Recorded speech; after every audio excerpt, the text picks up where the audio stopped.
Okay, hello guys.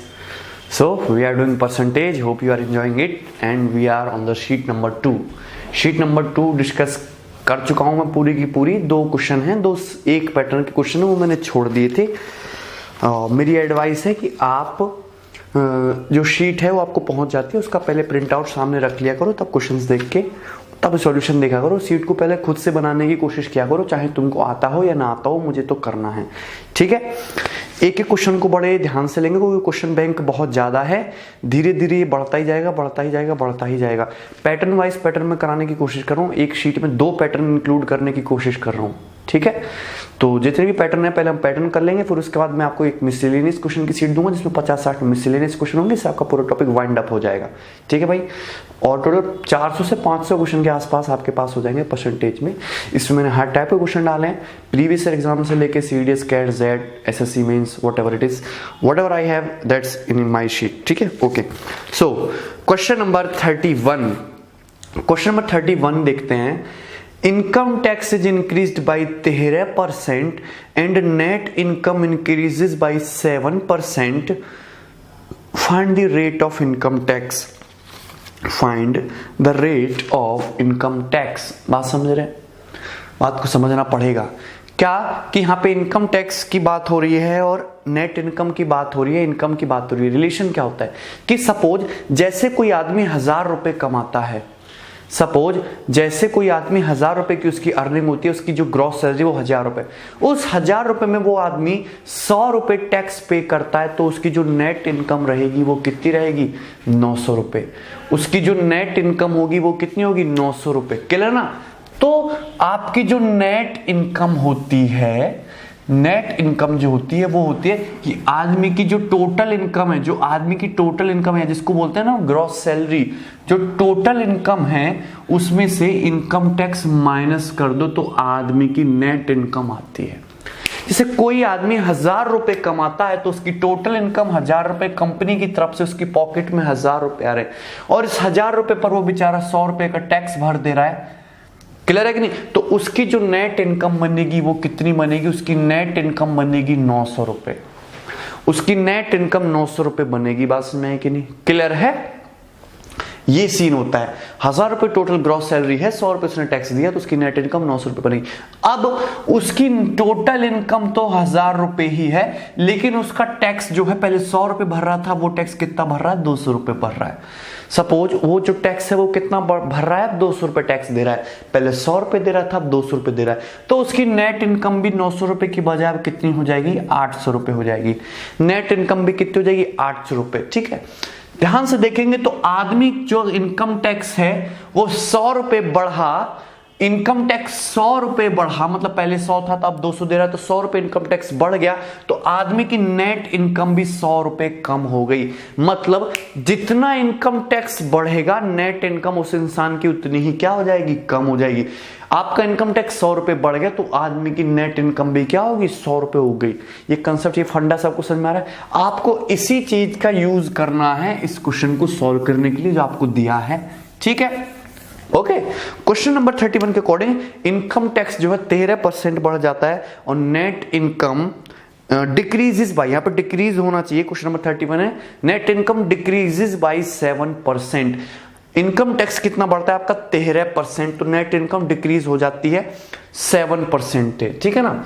तो income tax को 13% बढ़ा है, 13% बढ़ा है, तो इनकम टैक्स का 13% बराबर होना चाहिए नेट इनकम के 7% के। बात समझ में आ रही? कोई दिक्कत? मैंने आपको भी समझाया कि जितना इनकम टैक्स बढ़ेगा नेट इनकम उतनी ही कम होगी। इनकम टैक्स 13% बढ़ा है और नेट इनकम 7% कम हुई है, तो इनकम टैक्स का 13% बराबर होना चाहिए नेट इनकम का 7%। अगर इनकम टैक्स 100 रुपए बढ़ा है तो नेट इनकम भी 100 रुपए कम होती है। यहां तक सीधे सी बात क्लियर है? परसेंटेज से आपका परसेंटेज हट जाएगा। इनकम टैक्स और नेट इनकम का जो रेशियो आएगा वो आ जाएगा भाई 7/13। इनकम टैक्स और नेट इनकम का जो रेशियो आएगा वो कितना आएगा? 7/13। यानी कि इनकम टैक्स अगर 7 रुपए है तो नेट इनकम कितनी है? 13 रुपए। तो आदमी की जो टोटल इनकम है भाई इनकम टैक्स और नेट इनकम का रेशियो, आदमी की जो टोटल इनकम है वो 13 + 7 यानी कि कितनी होगी 20 रुपए। आदमी की जो टोटल इनकम है वो कितनी होगी 20 रुपए। बात समझ में? अगर इनकम टैक्स 7 है तो नेट इनकम कितना होगा 13 और आदमी की जो टोटल इनकम होगी वो कितना होगी 20, यानी कि 20 रुपए की टोटल इनकम पर आदमी टैक्स कितना दे रहा है 7 रुपए। 20 रुपए की टोटल इनकम पर आदमी टैक्स कितना दे रहा है 7 रुपए, क्योंकि टैक्स जो है वो हमेशा टोटल इनकम पे कैलकुलेट किया जाता है। अगर किसी आदमी की टोटल इनकम सपोज 1000 रुपए है और उस पर वो 100 रुपए का टैक्स पे कर रहा है तो कितने % टैक्स पे कर रहा है 10%। क्लियर है कि नहीं? तो आदमी की टोटल इनकम 20 रुपए, वो टैक्स कितना दे रहा है उस पर 7 रुपए दे रहा है। तो इनकम टैक्स का जो रेट है वो कितना है 27/20 इंटू 100%। 20 रुपए की नेट इनकम पर, 20 रुपए की टोटल इनकम पर वो 7 रुपए टैक्स पे कर रहा है, यानी कि 20 पंजे 100 और 7 पंजे 35%। इनकम टैक्स का जो रेट आ जाएगा वो कितना आ जाएगा 35%। बात समझ में ना सबको? क्लियर है? तो इसका जो बेसिक तरीका है वो मैंने आपको बता दिया। आप डायरेक्ट इसका फॉर्मूला है, डायरेक्ट ट्रिक भी याद कर सकते हो कि जो ट्रिक है इनकम टैक्स को 13% बढ़ाने पर नेट इनकम कितनी कम हो जाती है 7%। नेट इनकम कितनी कम हो जाती है 7%। तो ये है 7/7 + 30। नेट इनकम कितनी कम होती है 7, तो 7/7 + 13 इंटू 100%। दैट मीन्स यहां से भी सॉल्व करने पे कितना आ जाएगा आपका 35%। आप डायरेक्टली निकाल लोगे, आपको ये सब चीज करने की जरूरत ही नहीं अगर आपको ये फंडा पता है। कोई दिक्कत किसी को? क्लियर है? ठीक है।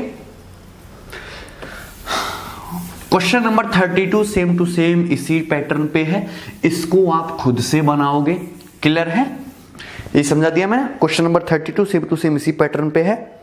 ओके। और इस क्वेश्चन का जो आंसर है क्वेश्चन नंबर 32 का वो है 28%। इस क्वेश्चन का आंसर 28% आएगा 7/7 + 18 इंटू 100। क्लियर? तो इसके साथ ये जो है आपकी शीट नंबर 2 कंप्लीट हो गई। ठीक है। Okay. Now we have percentage assignment 3। Percentage assignment 3 है और परसेंटेज असाइनमेंट 3 जो है ये मोस्ट इंपॉर्टेंट है, क्योंकि आपकी सीजीएल के एग्जाम में सबसे ज्यादा जो क्वेश्चन आएंगे वो परसेंटेज असाइनमेंट 3 और ये जो अभी मैंने पढ़ा है परसेंटेज असाइनमेंट 2, इन दोनों से आते हैं। क्लियर? अब परसेंटेज इस शीट 3 है, इसको करने से पहले हम 2-4 चीजें सीखेंगे यहाँ पे। क्लियर है? 2-4 चीजें सीखेंगे। मैंने आपको बताया है सक्सेसिव परसेंटेज मेथड, मैंने आपको सिखाया ना सक्सेसिव परसेंटेज मेथड। क्लियर है? जिससे हम नेट परसेंटेज चेंज निकालते हैं, उसका फॉर्मूला भी होता है, उसका बेसिक तरीका भी होता है। मैं आपको सारी चीजें एक साथ सिखाता हूं। देखिए, सपोज आपकी पॉकेट में 100 रुपए हैं। सपोज आपकी पॉकेट में 100 रुपए हैं। ठीक है? सारे वर्ड्स, सारे लोग मेरी बात ध्यान से सुनेंगे। सपोज आपकी पॉकेट में 100 रुपए हैं। क्लियर है ना? सपोज आपकी पॉकेट में 100 रुपए हैं। क्लियर है? अब आपकी पॉकेट में 100 रुपए, अगर मैं इसको, या इसको बात को छोड़िए, अभी हम दूसरी चीज देखते हैं। सपोज कोई क्वांटिटी के है। सपोज कोई क्वांटिटी के है, ध्यान से देखना सारे लोग। सपोज कोई क्वांटिटी के है, मैंने इसको x% से चेंज किया। मैंने क्या किया? x% से चेंज किया। चेंज करने का मतलब होता है बढ़ाना भी हो सकता है, घटाना भी हो सकता है। क्लियर ना? मैं x% से बढ़ा भी सकता हूं, घटा भी सकता हूं। बढ़ाएंगे तो प्लस, घटाएंगे तो माइनस। k को मैंने x% से चेंज किया, तो जो नई क्वांटिटी आएगी वो क्या होगी? k into 1 + x/100। यही हो जाएगी कि नहीं?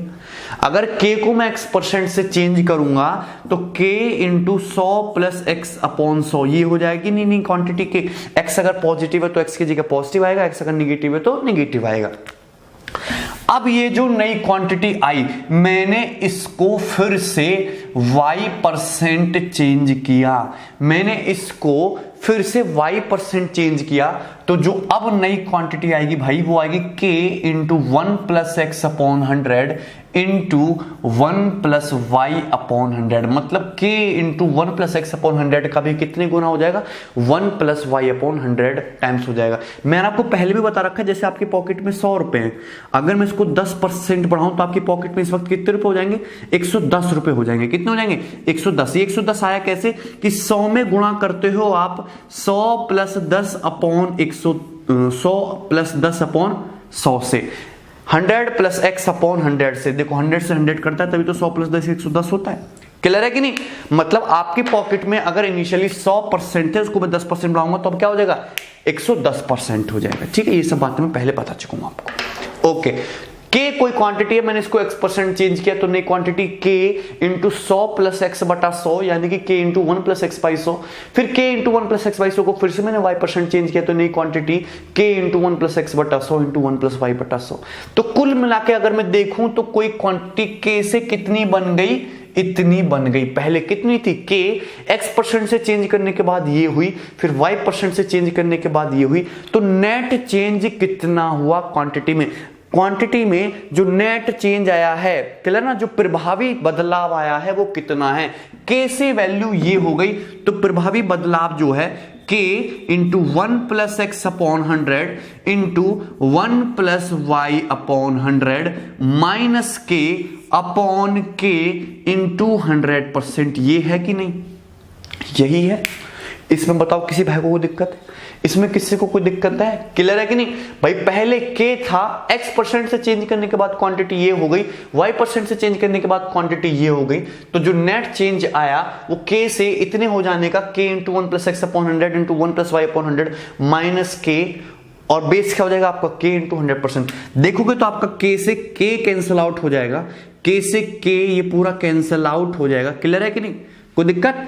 और अगर मैं यहां पे गुणा करूं तो 1 की 1 में गुणा 1 प्लस y बटा 100 प्लस x बटा 100, क्लियर है, plus x into y upon 100 into 100, और ये -1 और इंटू 100% ये होगा। देखिए 1 से आपका क्या हो जाएगा, 1 कैंसिल आउट हो जाएगा। मैं आपको फॉर्मूला प्रूफ करके दिखा रहा हूं, ठीक है। ये x बटा 100, ये y बटा 100, ये x into y upon 100 into 100। अगर मैं 100 की गुणा कर दूंगा अंदर तो हो जाएगा y प्लस x, क्योंकि 100 से आपका ये 100 कट जाएगा, 100 से आपका ये 100 कट जाएगा, 100 से 100 कट जाएगा, plus x y upon 100%, y plus x plus x y upon 100%। ये आएगा आपका नेट प्रतिशत चेंज उस क्वांटिटी में। कहने का मतलब ये है कि अगर मैं किसी क्वांटिटी को पहले x% से चेंज करता हूं, फिर मैं जो रिजल्ट आता है उसको मैं y% से चेंज करता हूं, तो उसमें जो नेट चेंज आएगा, जो प्रभावी चेंज आएगा वो कितना आएगा, x plus y plus x y upon 100%, x plus y plus x y upon 100%, clear है कि नहीं? ये फॉर्मूला है, ये फॉर्मूला क्या है आपको लर्न याद करना है। ये 1 नंबर का घटिया और वाहियात फॉर्मूला है, लेकिन ये आपको पता होना चाहिए, कहीं कहीं ये वाहियात चीजें भी काम आती हैं, क्लियर है कि नहीं? तो कुल मिला के कहने का मतलब यह है कि अगर मैं किसी क्वांटिटी k को पहले x% चेंज कर दूं तो मुझे कोई दूसरी क्वांटिटी मिल जाएगी, फिर मैं उसको y% चेंज कर दूं तो उसमें जो नेट चेंज आएगा भाई वो होगा x plus y plus x y upon 100%। ये हो गया, आप फॉर्मूले के थ्रू नेट प्रतिशत चेंज कैसे निकालते हो, क्लियर है कि नहीं? जैसे फॉर एग्जाम्पल जैसे मैं आपको तीनों तरीके यहां पे बता रहा हूं। फॉर एग्जाम्पल, आपकी पॉकेट में सपोज 100 रुपए हैं, आपकी पॉकेट में सपोज 100 रुपए हैं, कोई दिक्कत है किसी को? आपकी पॉकेट कोई दिक्कत नहीं होनी चाहिए इसमें। आपकी पॉकेट में सपोज 100 रुपए हैं, तो आपकी बुआ जी घर पे आई और आपको 20% रुपया दे दिया। कितना दे दिया? 20% रुपये क्या कर दिया? इंक्रीज कर दिया। कितना इंक्रीज कर दिया? 20% इंक्रीज कर दिया। तो आपकी पॉकेट में 100 रुपए थे, 20% इंक्रीज कर दे तो अब आपकी पॉकेट में कितने रुपए होंगे? 120 रुपए होंगे, क्लियर ना? फिर दूसरी बुआ जी ने आपको 30% रुपए और दे दिए, तो 120 रुपए तो थे ही, 30% और दे दी तो 120 का 30% कितना होता है? 36। तो 36 रुपए आपको और मिल जाएंगे, यानी कि इस वक्त आपके पॉकेट में कितने रुपए होंगे? 120 प्लस 36 यानी कि 156 रुपए। आपकी पॉकेट में 100 रुपए थे, 20% और बढ़ाएगा तो आपकी पॉकेट में 120 रुपए आएंगे। 120 रुपए को 30% और बढ़ाएगा तो 36 रुपए और एक्स्ट्रा, 120 प्लस 36 यानी कि आपकी पॉकेट में इस वक्त कितने रुपए होंगे? 156 रुपए होंगे, क्लियर है ना? कोई दिक्कत? यानी कि आपकी पॉकेट में स्टार्टिंग में 100 रुपए थे, अब 156 रुपए, तो जो नेट परसेंटेज चेंज आया है वो 56% इंक्रीज हो गया। 100 रुपए से 156 रुपए हो गया, यानी कि 56% इंक्रीज हो गया। ये क्या है? ये इस चीज को करने का सबसे बेसिक और देसी मेथड है। कोई दिक्कत किसी को? आगे भी चलता रहेगा ये कहानी। क्लियर? अगर मैं इसी बात को फॉर्मूले से बनाना चाहूं, यानी कि मेथड नंबर 2, तो मैं इसको फॉर्मूले से कैसे बनाऊंगा कि पहले मैंने किसी क्वांटिटी को 20% बढ़ाया, फिर मैंने 30% बढ़ाया, तो नेट परसेंटेज चेंज कितना आएगा? फॉर्मूला लगाऊंगा मैं x plus x y upon 100%। x की जगह क्या रखूंगा मैं? प्लस का 20, y की जगह क्या रखूंगा मैं? प्लस का 30, तो ये आएगा 20 प्लस 30 प्लस 20 इंटू 30 बटा 100। 20 प्लस 30 का मतलब 50, 20 इंटू 30 मतलब 600 बटा 100, यानी कि 6, और 50 प्लस 6 यानी कि 56% इंक्रीज। ये क्या आ गया? ये आपका डायरेक्ट आ गया। क्लियर है कि नहीं? ये फॉर्मूले से आपका 56% इंक्रीज, ये आपका बेसिक मेथड से 56% इंक्रीज। तीसरा, अगर मैं इसी चीज को तीसरे मेथड से निकालना चाहूं, जो कि सबसे बेस्ट मेथड है, सक्सेसिव रेशियो मेथड। क्या? Successive ratio method. क्लियर है कि नहीं? जो मैंने आपको शुगर राइस में भी यूज किया है, वही मेथड कि पहले मैंने किसी क्वांटिटी को 20% बढ़ाया, फिर मैंने क्वांटिटी को कितना बढ़ाया? 30% बढ़ाया। तो 20% का मतलब होता है 1/5 और 30% का मतलब होता है कितना? 3/10। फ्रैक्शन वैल्यू लिख लिया। 20% की फ्रैक्शन वैल्यू 1/5, 30% की फ्रैक्शन वैल्यू कितना? 3/10। अगर मैं 20% बढ़ाऊंगा, यानी कि वैल्यू 5 से कितनी हो जानी चाहिए? 1/6। 20% का मतलब कितना होता है? 5 से 6 हो जाना। सिमिलरली 30% का मतलब क्या है? 3/10, यानी कि 10 से कितना हो जाना? 13। 10 से कितना हो जाना? 13। कोई दिक्कत किसी को? अगर मैं सीधी सीधी गुणा करूं, अगर मैं सीधी सीधी गुणा करूंगा, तो 5 इंटू 10 क्या आएगा? 50, और 13 पंजे 13 ये कितना आएगा आपका? 78।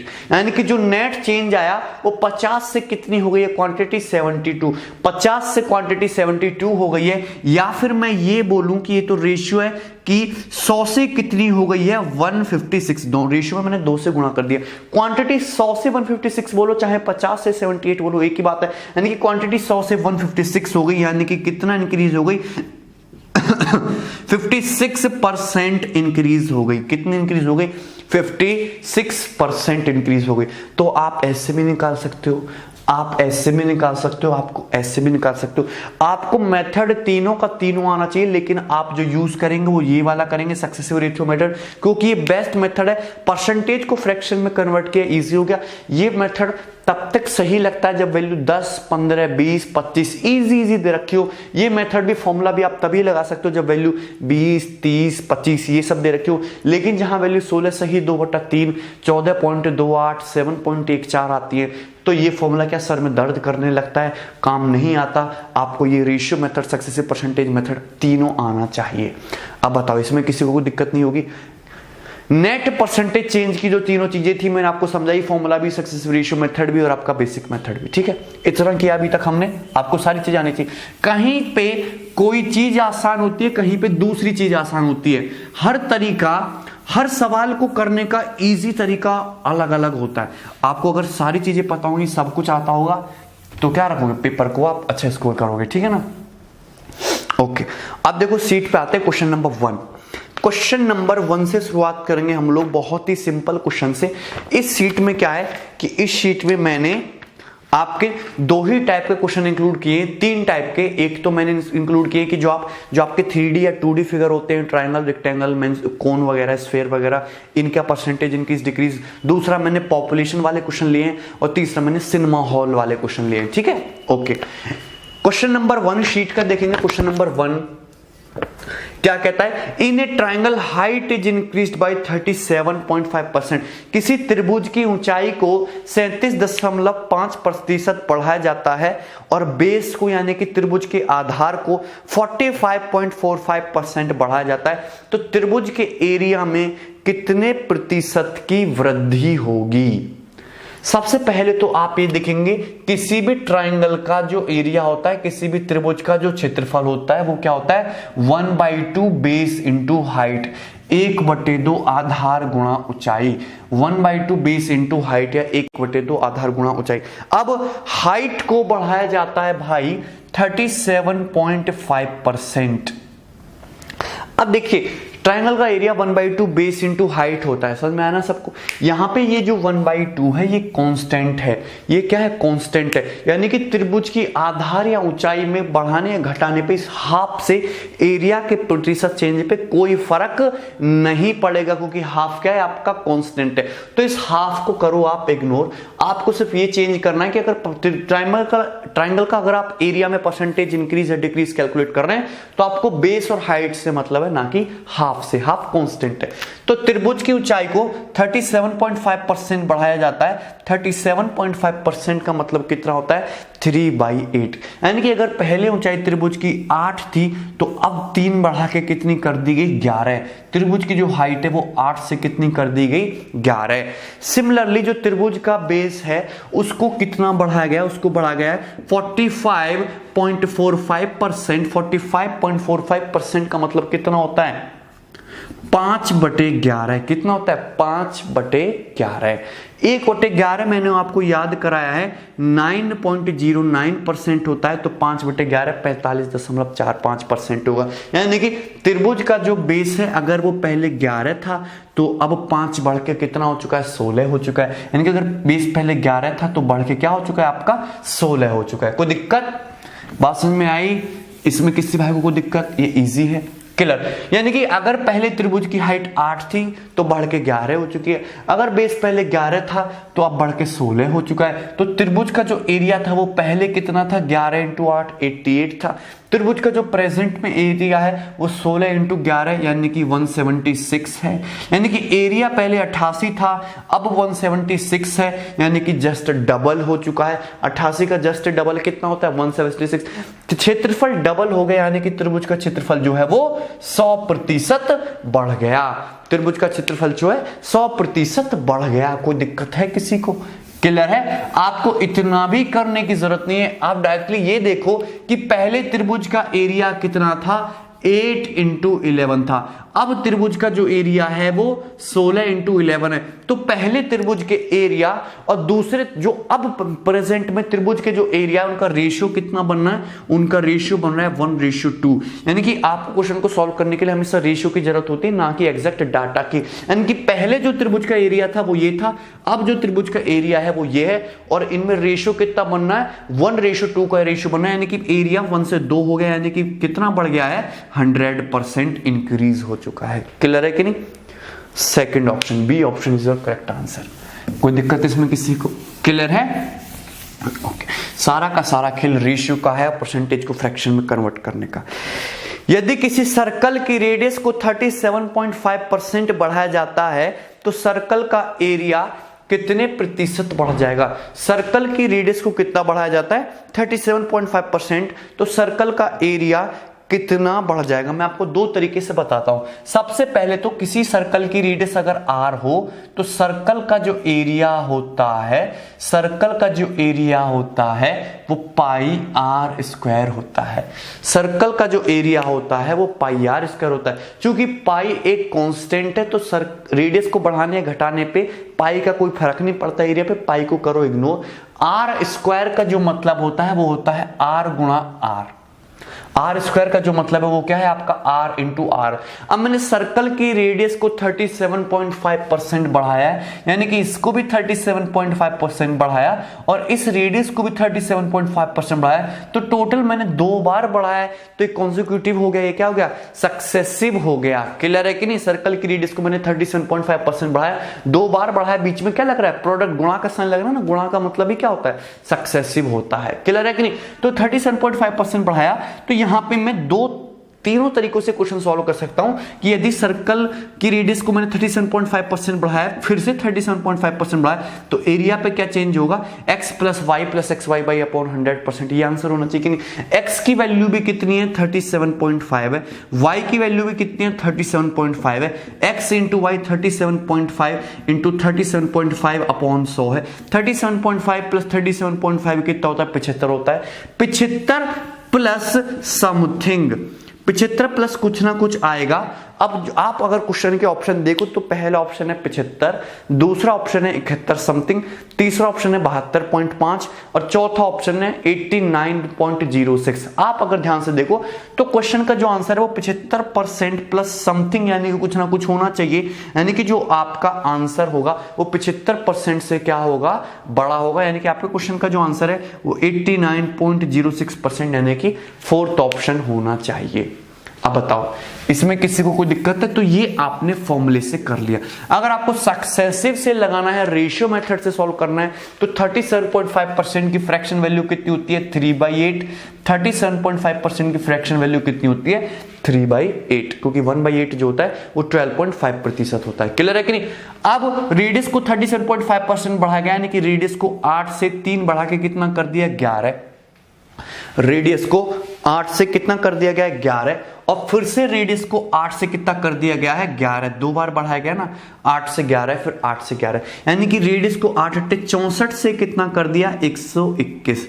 रेडियस को 64 से, सॉरी एरिया को, अगर भी रेडियस की मैं रेडियस में गुणा करूंगा, रेडियस की मैं रेडियस में गुणा करूंगा तो एरिया मिलेगा, रेडियस की रेडियस में गुणा करूंगा तो एरिया मिलेगा। पाई से मुझे कोई मतलब है नहीं, तो एरिया जो है वो 64 से 121 हो गया, तो कितना इंक्रीज हो गया, 7 और 11 में से 6 गया 5, 57 इंक्रीज हो गया 57/64 इंटू 100%, जो कि 89.06% आएगा। ये भी क्लियर है ना? तो आपका रेशियो से हो गया। भाई आपकी जो रेडियस है पहले 8 थी, अब 11 है, रेडियस से 8 थी 11, तो पहले एरिया कितना था, 8 × 8 = 64, अब कितना, 11 × 11 121, 64 से 121 हो गया एरिया, तो कितना बढ़ गया, 89.06%। आप दोनों तरीके से इस क्वेश्चन को सॉल्व कर सकते थे।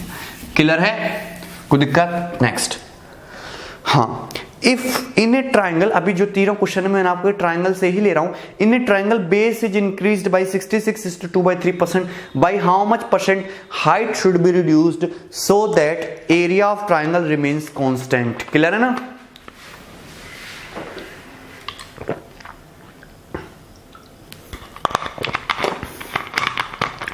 मतलब एक ट्राइंगल का बेस को 66:2/3% इंक्रीज किया जाता है, तो उसकी हाइट को कितने परसेंट रिड्यूस करें जिससे कि एरिया कांस्टेंट रहे।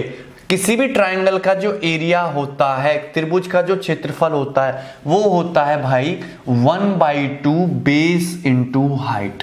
चूंकि मैं यहां पे बेस और हाइट को परसेंटेज इंक्रीज डिक्रीज करने से फर्क पड़ेगा, ना कि 1/2 से। तो त्रिभुज का एरिया आप ये मान के चलो। क्लियर है ना?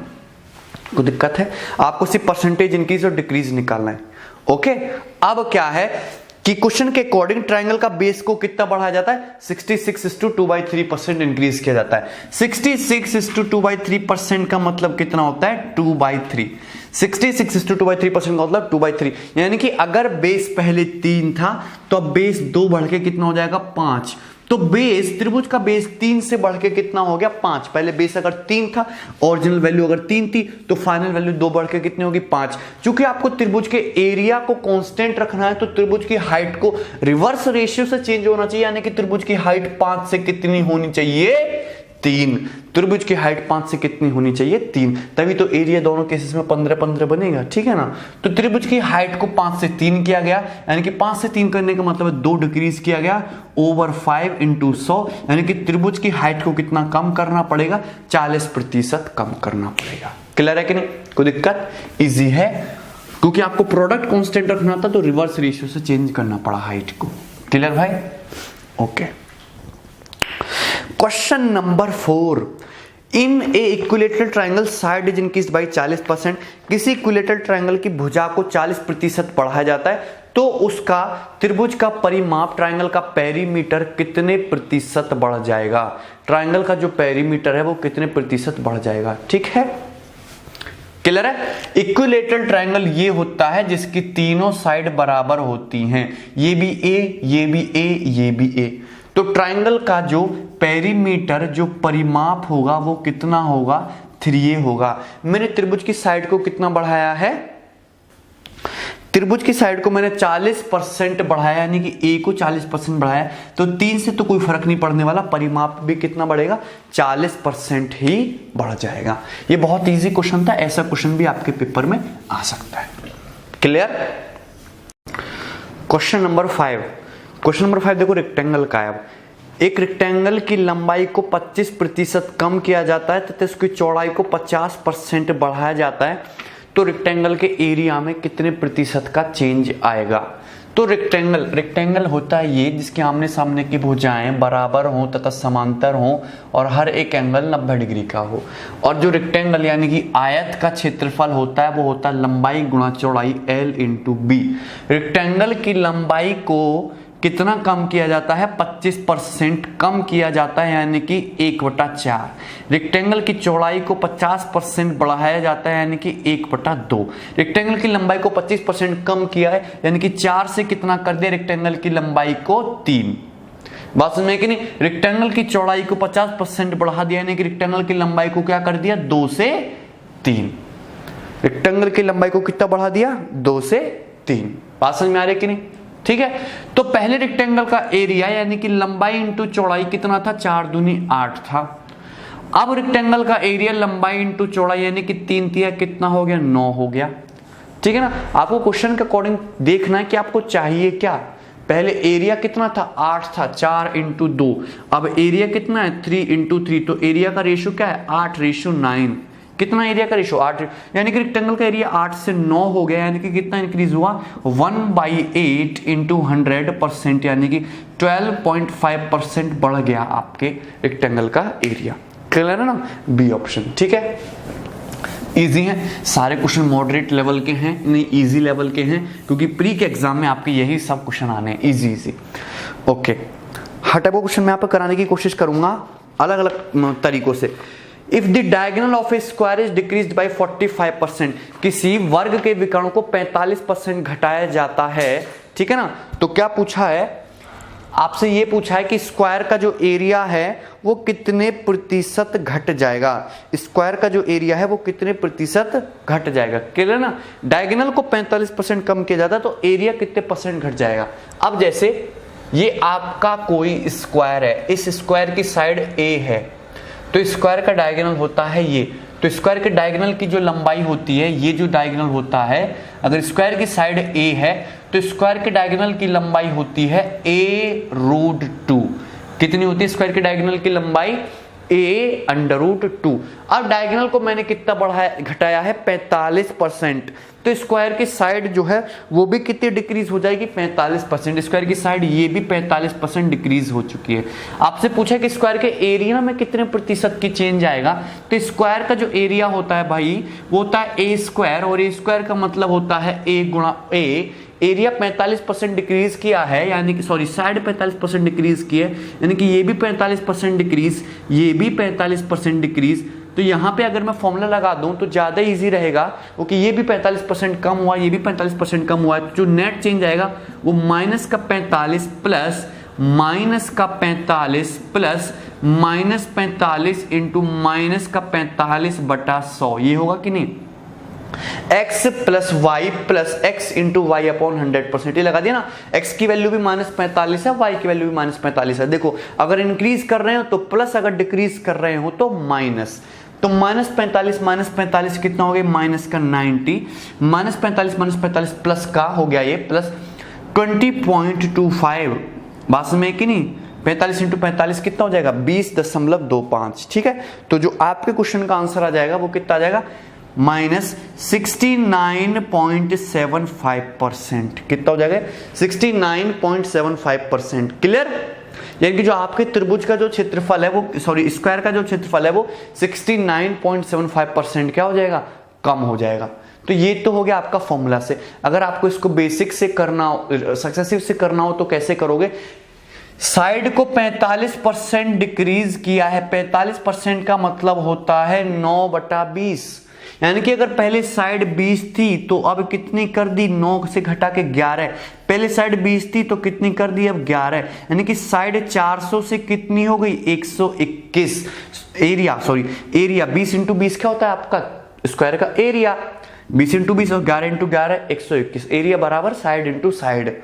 तो एरिया 400 से 121 हो गया, या फिर मैं दोनों तरफ 4 से डिवाइड कर दूं तो एरिया 100 से कितना हो गया, 30.25।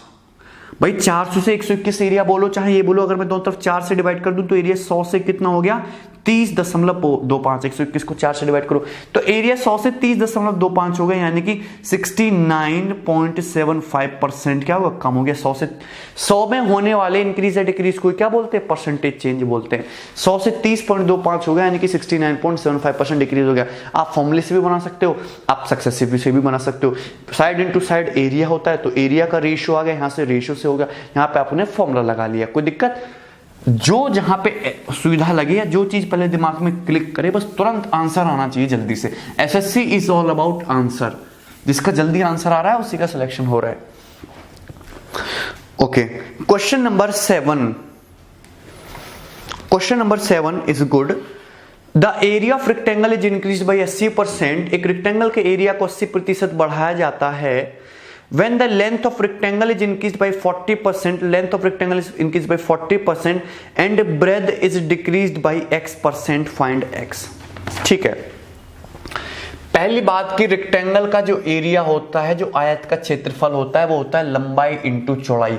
ये रेक्टेंगल का क्या होता है, एरिया। रेक्टेंगल का एरिया, रेक्टेंगल के एरिया को यहां पे कितना बढ़ाया गया है, 80%। 80% का मतलब होता है 4/5। यानी कि अगर पहले एरिया था 5 था तो अब 4 बढ़ के कितना हो गया, 9। रेक्टेंगल का एरिया 5 से कितना हो गया, 9। कोई दिक्कत, क्लियर है।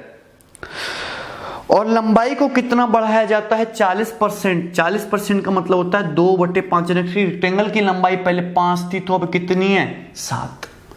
कोई दिक्कत किसी को। और क्या पूछा है कि ब्रेड में कितने प्रतिशत का चेंज करें, तो यहां पे देखो रेक्टेंगल के जो एरिया का जो रेशियो है वो कितना है, 5:9। ये रेक्टेंगल के एरिया का रेशियो, मतलब पहले एरिया 5 यूनिट था तो अब 9 यूनिट है। और रेक्टेंगल की जो लंबाई का जो रेशियो है वो कितना है, 5:7। तो अगर मैं डिवाइड करूंगा एरिया को लंबाई के रेशियो से तो मुझको किसका मिलेगा, ब्रेड का रेशियो मिलेगा, और वो होगा 1:5 से 5 1 9/7 या फिर 7:9। यानी जो रेक्टेंगल की जो लंबाई है वो क्या हो जाएगी, 7:9। कोई दिक्कत। सॉरी, रेक्टेंगल की जो चौड़ाई है वो 7 रेशियो से कितनी होगी, 9 रेशियो। 7 रेशियो से 9 रेशियो होगी रेक्टेंगल की चौड़ाई, यानी कि कितना बढ़ गई, 2/7 इंटू 100%, यानी कि 28.56% इंक्रीज। रेक्टेंगल की चौड़ाई कितनी बढ़ी है, 28.56%। कोई दिक्कत। आपको बस ये चेक करना है कि कौन सा रेशियो आपको निकालना है।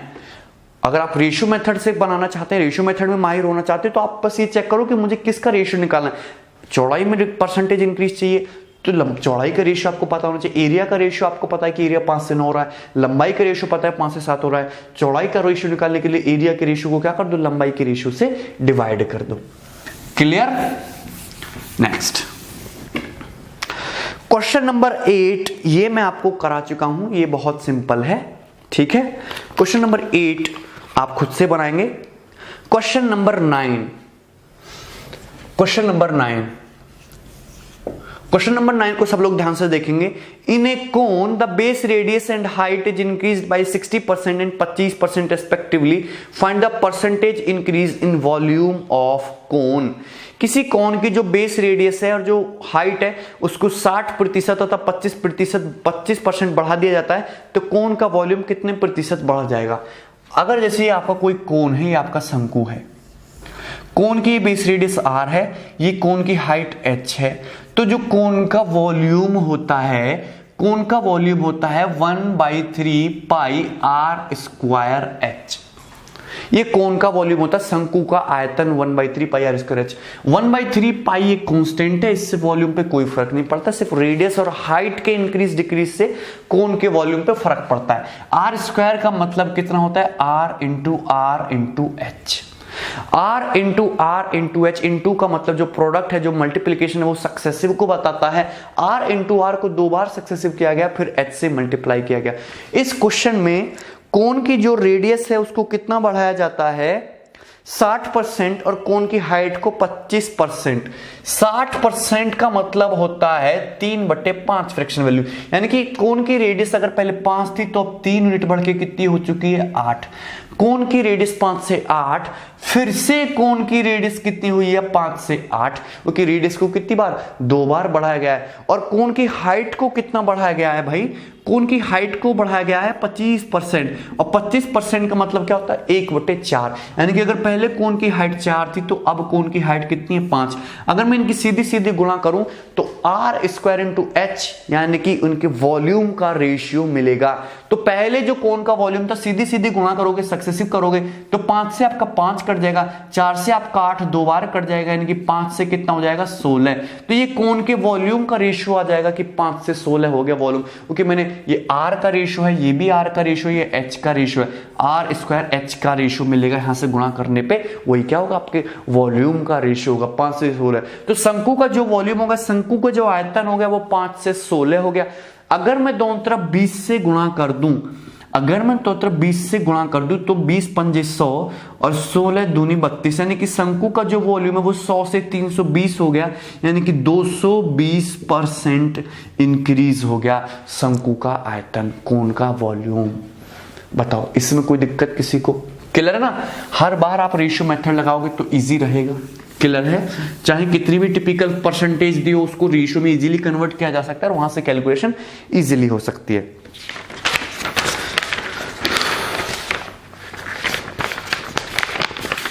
ठीक है, क्वेश्चन नंबर 10। क्वेश्चन नंबर 10 है स्फेयर का। एक स्फेयर की रेडियस को कितना बढ़ाया जाता है, 30% बढ़ाया जाता है, तो उसका वॉल्यूम कितना बढ़ जाएगा। क्वेश्चन नंबर 10 देखो, ये स्फेयर है, एक ठोस गोला है, ये स्फेयर का सेंटर और ये स्फेयर की रेडियस ये कैपिटल R। अगर किसी स्फेयर की रेडियस कैपिटल R है तो उस स्फेयर का जो वॉल्यूम होगा वो कितना होगा, 4/3 पाई r³। कितना होगा, 4/3 पाई r³ ये स्फेयर का वॉल्यूम होगा। वो 4/3 पाई क्या है, कांस्टेंट है, यानी कि मैं क्या मान लू, r³ मान लू, कि जो वॉल्यूम है वो सिर्फ r³ पे डिपेंड करेगा। r³ का मतलब होता है r into r into r into का मतलब क्या होता है, प्रोडक्ट मल्टीप्लीकेशन सक्सेसिव रेडियस को 3 बार मल्टीप्लाई करने से कोन का वॉल्यूम आ रहा है, और कोन की जो रेडियस है कोन की जो रेडियस है उसको कितना बढ़ा गया, 30%, और 30% का मतलब क्या होता है, फ्रैक्शन में 3/10। कितना होता है, 3/10, यानी कि अगर पहले स्फीयर की रेडियस 10 थी तो 3 बढ़ के कितनी होगी, 13। 10 से रेडियस कितनी हो चुकी है, 13। 10 से रेडियस कितनी हो चुकी है, 13। तो कोन का पहले वॉल्यूम 10 इंटू 10 इंटू 10 यानी कि 1000 था। अब कोन का वॉल्यूम 13 इंटू 13 इंटू 13 यानी कि 2197 हो गया। बात समझ में कि नहीं? तो कोन का वॉल्यूम 1000 रेशियो से 2197 हो गया। या फिर ये बोलूं कि अगर मैं दोनों तरफ 10 से भाग कर दूं कि जो कोन का वॉल्यूम है वो 100 से कितना हो गया, 219.7 हो गया। मैं हमेशा यही करता हूं कि मैं 100 में चेंज निकाल लेता हूं कि 100 पे कितनी चेंज हो रही है कोई क्वांटिटी, तो वही क्या होता है, परसेंटेज चेंज होता है। 1000 से 2197 बोलो, या फिर ये बोलो कि 100 से कितना हो गया, 219.7 हो गया कोन का वॉल्यूम, यानी कि 119.7% कोन का वॉल्यूम बढ़ गया। चेंज कितना हो रहा है, 119.7% स्फीयर का वॉल्यूम बढ़ गया। बात समझे कि नहीं, ठोस गोले का। क्लियर है? तो आपको यहां पे हमेशा सक्सेसिव रेशियो मेथड यूज करना है, इजी रहेगा इस टाइप के क्वेश्चंस में। क्लियर? ओके, नेक्स्ट देखेंगे। हाँ, नेक्स्ट है क्वेश्चन नंबर 11। क्वेश्चन नंबर 11 आपका बहुत अच्छा क्वेश्चन है ना, थोड़ा हाई फ्रीक्वेंसी क्वेश्चन है।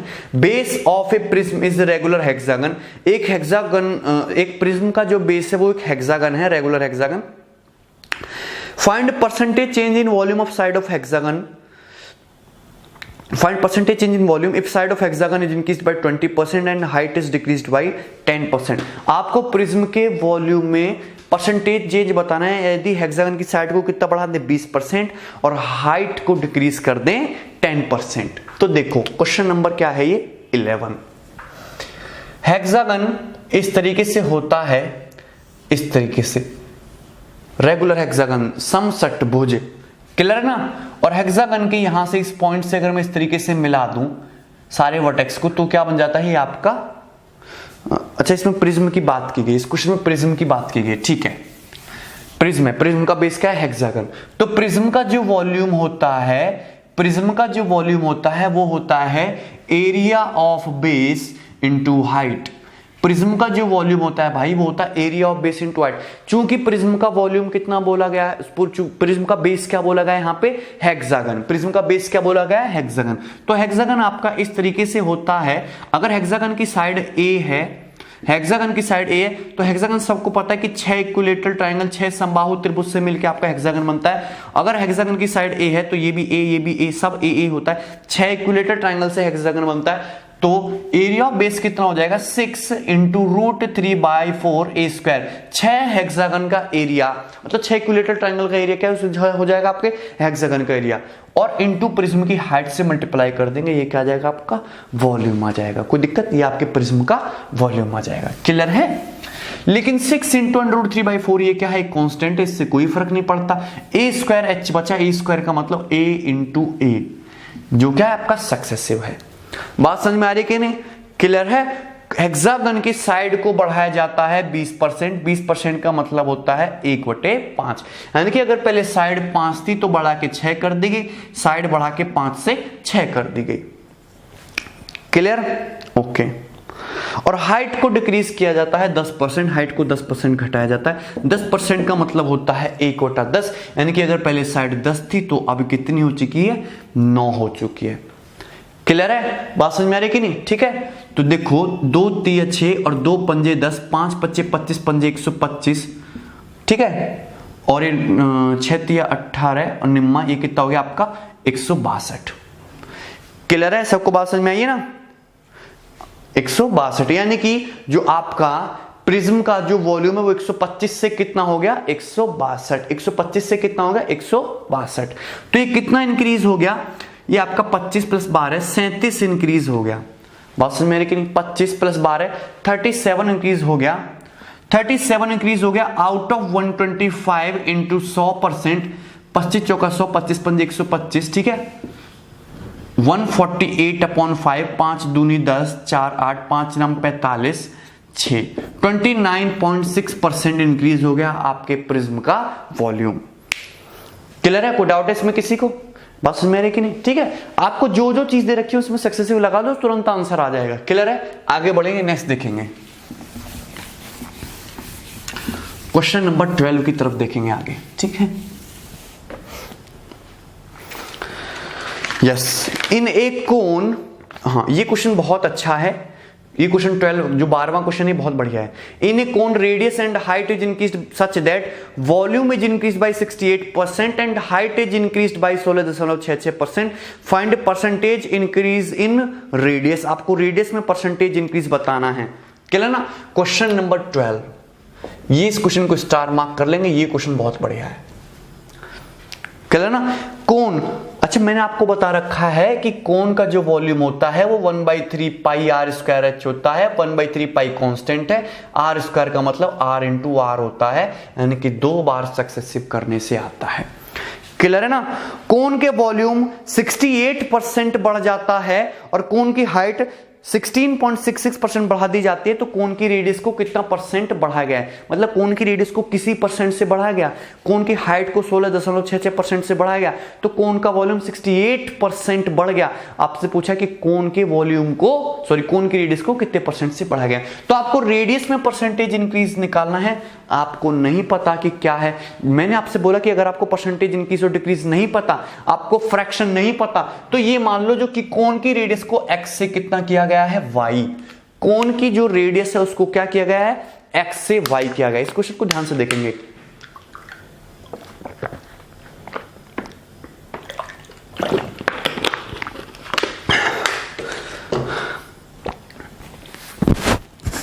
ठीक है।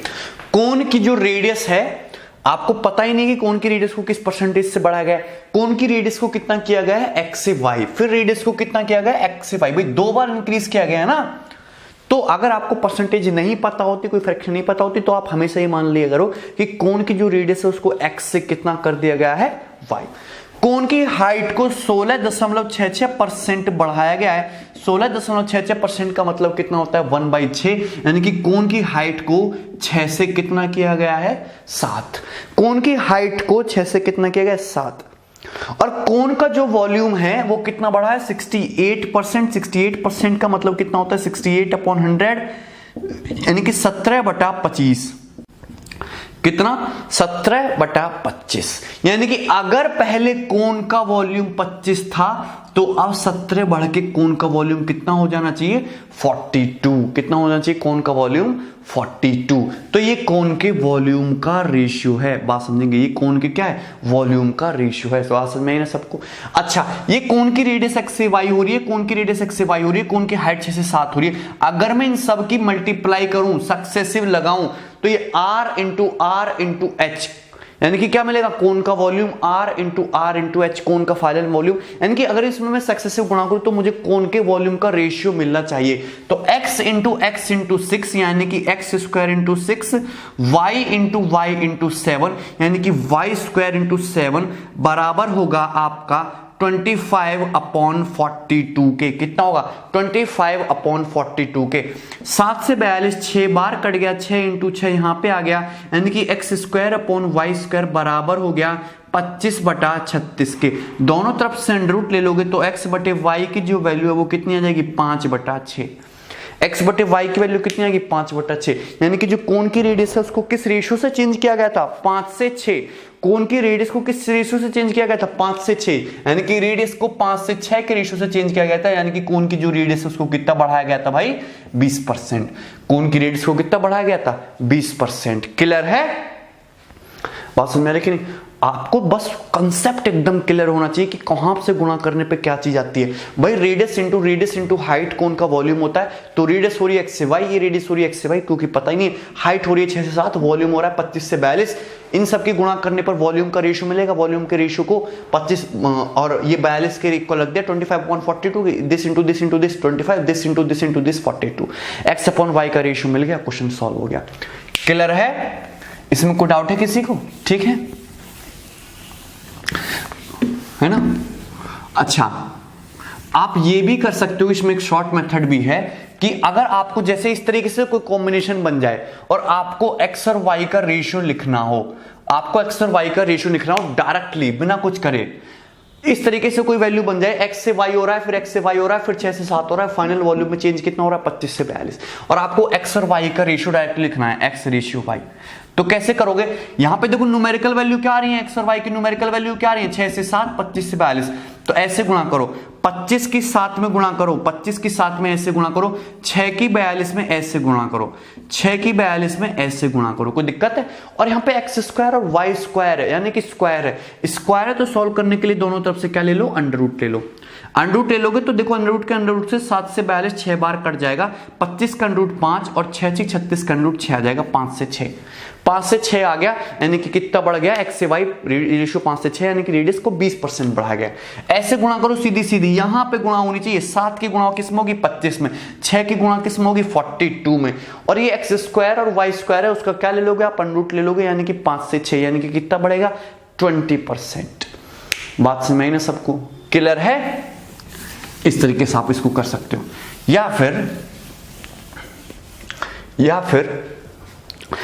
आप ऑप्शन से चेक कर लो कि जो ऑप्शन इसको सेटिस्फाई कर गया वही मेरा आंसर है। तीसरा तरीका, ऑप्शन से सेटिस्फाई कर लो कि जो ऑप्शन इसको सेटिस्फाई कर गया वही मेरा आंसर है। तो अगर मैं सेटिस्फाई करके देखूंगा तो ऑप्शन सी ही मेरा सेटिस्फाई करेगा, बाकी नहीं करेगा, तो मेरा आंसर कितना हो जाएगा, 20%। कोई दिक्कत, ठीक है। Next question number 13, question number 13, clear.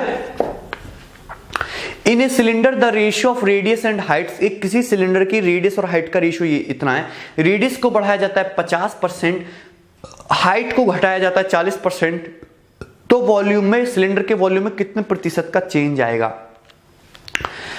अच्छा, ये है सिलेंडर आपका, क्लियर है ना, ये सिलेंडर है, ये सिलेंडर की बेस रेडियस है स्मॉल r और ये है सिलेंडर की हाइट h।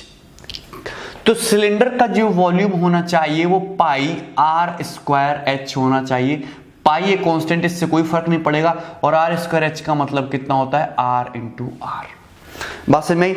सिलेंडर की जो रेडियस और हाइट का रेशियो दिया है वो 1:2 दिया है। इससे क्वेश्चन पे कोई फर्क नहीं पड़ने वाला, ये आपको बेवजह का दिया गया है। क्वेश्चन में सिर्फ ये फर्क है कि रेडियस को 50% बढ़ाया गया है। रेडियस को अगर मैं 50% बढ़ाऊंगा तो यानी कि 50% का मतलब होता है हाफ, यानी कि रेडियस 2 से बढ़ के कितनी हो जाएगी, 3। भाई पहले 2 थी, 1 बढ़ के कितनी हो जाएगी, 3। आर इंटू एच है, तो आर को 2 बार बढ़ाया जाता है, यानी कि 2 से 3, फिर 2 से 3। सिमिलरली सिलेंडर की हाइट को कितना कम किया जाता है, 40%। 40% का मतलब होता है 2/5, यानी कि पहले 5 थी तो 2 कम होके कितनी हो जाएगी, हाइट 3। ये 5 से कितना हो जाएगा, 3। तो 2 दूनी 4, 5 20 और 3 3 9 3 27, यानी कि जो सिलेंडर का वॉल्यूम है वो 20 से कितना हो रहा है, 27। सिलेंडर का वॉल्यूम 20 से 27 हो रहा है, चाहे 5 से गुणा कर लो, यानी कि 100 से कितना हो रहा है, 135। 100 से 135 हो गया वॉल्यूम, यानी कि वॉल्यूम आपका सिलेंडर का 35% बढ़ गया। कितना बढ़ गया, 35%। क्लियर? कोई दिक्कत? ओके, इजी है, इजी है क्वेश्चन, ठीक है। नेक्स्ट क्वेश्चन नंबर 14, ठीक है। In a cone the ratio of radius and height is 3:4। Slant height को बढ़ाया जाता है 40%, रेडियस को बढ़ाया जाता है 30%, तो लेटरल सरफेस एरिया में कितने का चेंज आएगा, ठीक है। मुझे कोई फर्क नहीं पड़ता कि क्या रेशियो दे रखा है आपको। अच्छा, कोन ये होता है, ये कोन की रेडियस होती है, ये कोन की हाइट होती है, ये कोन की स्लैंट हाइट होती है, स्मॉल एल। तो कोन का जो लेटरल सरफेस एरिया है वो कितना होता है, पाई आर एल। ये होता है कोन का लेटरल सरफेस एरिया। इसमें पाई क्या होता है, कांस्टेंट, इससे कोई फर्क नहीं पड़ता।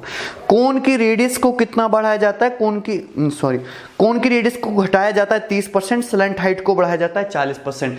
कोन की रेडियस को घटाते हैं हम 30%। 30% का मतलब होता है 3/10, यानी कि अगर रेडियस पहले 10 थी तो अब 3 घट के क्या हो चुकी है, 7। ये रेडियस का रेशियो लिखा हुआ है। कोन की स्लैंट हाइट को बढ़ाया, कोन की स्लैंट हाइट को कोन की स्लैंट हाइट को बढ़ाया जाता है 40%। स्लैंट हाइट को बढ़ाया जाता है 40%। 40% का मतलब होता है 2/5, यानी कि अगर पहले स्लैंट हाइट 5 थी तो बढ़ के कितनी हो गई है, 7। स्लैंट हाइट 5 से कितनी बढ़ के हो गई है, 7। बात समझ में आ रही कि नहीं? स्लैंट हाइट 5 से बढ़ के हो गई 7। अगर मैं सीधी सीधी गुणा करूं तो ये कितना आ जाएगा, 50, और ये कितना आ जाएगा, 49। यानी कि जो लेटरल सरफेस एरिया है, कोन की जो लेटरल सरफेस एरिया है उसका रेशियो कितना हो जाएगा, 50 से 49। 10 पंजे 50, 7 सत्ते 49। 50 से 49 बोलो, चाहे ये बोलो कि 100 से 98। लेटरल सरफेस एरिया का रेशियो कितना है, 100 से 98, यानी कि लेटरल सरफेस एरिया 100 से 98 हो गया, यानी कि 2% डिक्रीज हो गया कोन का लेटरल सरफेस एरिया। कोई दिक्कत है किसी को इसमें? ठीक है, सिंपल फॉर्मूला भी लगा सकते थे, माइनस का 30 प्लस का 40 प्लस माइनस 30 इंटू 40/100। ठीक है, नेक्स्ट। हाँ, क्वेश्चन नंबर 5, ये ट्रेपेजियम का है। क्वेश्चन नंबर 5, इन ए ट्रेपेजियम पैरेलल साइड 2:3 के रेशियो में है। किसी ट्रेपेजियम, देखो ये ट्रेपेजियम होता है, ट्रेपेजियम मतलब समलंब चतुर्भुज। एक ऐसा ट्रेपेजियम जिसमें आमने सामने की भुजाएं क्या होती हैं, पैरेलल होती हैं। आमने सामने की भुजाएं क्या होती हैं, पैरेलल होती हैं। क्लियर? ABCD ये आपका ट्रेपेजियम है। ठीक है, अगर ये ट्रेपेजियम के आमने सामने की साइड्स पैरेलल है, इसकी लंबाई A है, इसकी लंबाई B है और इनके बीच की डिस्टेंस H है, तो इस ट्रेपेजियम का जो एरिया होगा वो होगा 1/2 L plus B into H। 1/2 sum of parallel sides into distance between them. 1/2 समांतर भुजाओं का योग गुणा उनके बीच की लंबवत दूरी। अब क्वेश्चन के अकॉर्डिंग क्या होता है कि ट्रेपेजियम की जो पैरेलल साइड है वो 2:3 के रेशियो में, से कोई फर्क नहीं पड़ता। If the height and parallel side are increase by 20%, height को भी 20% बढ़ाया जाता है और पैरेलल साइड्स की लंबाइयों को भी 20% बढ़ाया जाता है, यानी कि L प्लस B को भी 20% बढ़ाएंगे। भाई लंबाइयों को भी 20% बढ़ाएं, यानी कि A प्लस B है, लंबाइयों की, पैरेलल साइड्स की लंबाइयों को भी 20% बढ़ा रहे हैं, A को भी 20%, B को भी 20%, तो इनका जो सम है ये भी 20% बढ़ेगा। तो ये हाफ तो आपका कांस्टेंट है, 20% सम बढ़ाए, यानी कि 20% मतलब 1/5, यानी कि ये हो गया 5 से 6, हाइट भी हो गई 5 से 6, यानी कि ट्रेपेजियम का एरिया हो गया 25 से 36। 25 से 36 4 से गुणा कर दोगे, ये बोलोगे कि 100 से 144। ट्रेपेजियम का एरिया 100 से 144 हो गया, यानी कि 44% इंक्रीज हो गया। कितना बढ़ गया ट्रेपेजियम का एरिया? 44%। क्लियर है? नेक्स्ट,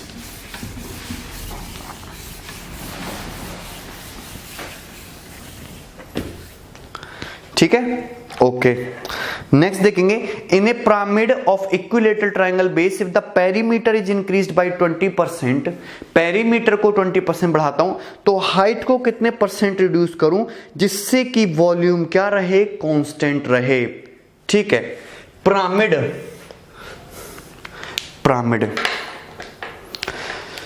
हाँ ये क्वेश्चन थोड़ा अच्छा है। देखो पिरामिड क्या होता है? पिरामिड ये होता है ना, इस तरीके से, जिसका बेस इक्विलेटरल ट्रायंगल होता है, ये पिरामिड होता है।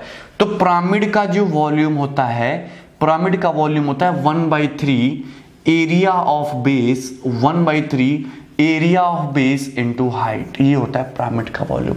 पिरामिड का वॉल्यूम होता है 1/3 area of base into height. Clear है ना? ओके। और प्रिज्म का वॉल्यूम होता है area of base into height, और पिरामिड का वॉल्यूम होता है 1/3 area of base into height. क्योंकि यहां पे पिरामिड का बेसिक इक्विलेटरल ट्रायंगल दिया है, इक्विलेटरल ट्रायंगल की साइड अगर ए है तो एरिया ऑफ बेस हो जाएगा √3/4 a स्क्वायर, और पिरामिड की हाइट सपोज h है तो into h। 1/3 into √3/4 a square, ये तो एक कांस्टेंट है, यानी कि वॉल्यूम का जो फॉर्मूला बनेगा वो क्या बनेगा? a स्क्वायर इंटू h, और a स्क्वायर का मतलब होता है a इंटू a, सक्सेसिव है। अब क्वेश्चन के अकॉर्डिंग पिरामिड का जो पेरीमीटर है उसको 20% बढ़ाया जाता है। पेरीमीटर को 20% बढ़ाया है, क्लियर है कि नहीं? पेरीमीटर को 20% बढ़ाया है, यानी कि इस इक्विलेटरल ट्रायंगल की साइड को भी 20% बढ़ाया होगा। 20% का मतलब 1/5 होता है, यानी कि साइड को 5 से 6 किया है, फिर से साइड को 5 से 6 किया है, 2 बार होता है ना वॉल्यूम में। और क्वेश्चन में क्या पूछा है कि हाइट को कितना रिड्यूस करें जिससे कि वॉल्यूम क्या रहे?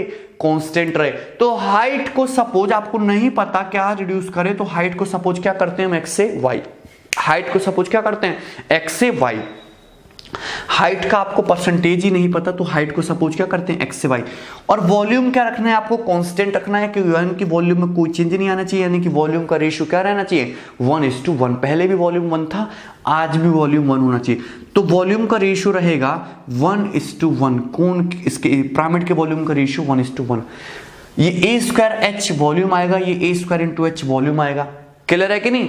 तो यहां पे मैं बता चुका हूं कि 5 × 5 × x यानी कि 25x, 6 × 6 × y यानी कि 36y, ये रेशियो जो आएगा ये आ जाएगा 1:1, यानी कि यहां से x/y का जो रेशियो आएगा वो 36/25 आएगा। कितना आएगा? 36/25, यानी कि कोण की जो हाइट, सॉरी पिरामिड की जो हाइट है उसको क्या करना पड़ेगा? 36 से 25 करना पड़ेगा। क्लियर है कि नहीं? कोई दिक्कत है? बात में 36 से कितना करना पड़ेगा? 25 करना पड़ेगा। क्लियर है? तो आपसे क्या पूछा है? वॉल्यूम रिमेन्स कांस्टेंट, तो 36 से 25 करना पड़ेगा इसकी हाइट को। तो आप निकाल सकते हैं कितना डिक्रीज करना पड़ेगा 36 से 25, 11/36 इंटू 100%। ये आपके क्वेश्चन का आंसर हो जाएगा। क्लियर है? कोई दिक्कत है किसी को इसमें? Question number 16 clear? Okay, next.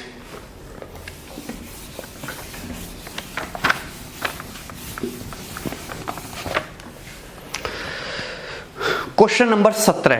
Question number 17 के अकॉर्डिंग सेमी सर्कल की रेडियस को 36:1/4% बढ़ाया जाता है, तो सेमी सर्कल का पेरीमीटर कितने प्रतिशत बढ़ जाएगा? सेमी सर्कल की रेडियस को 36:1/4% बढ़ाया जाता है।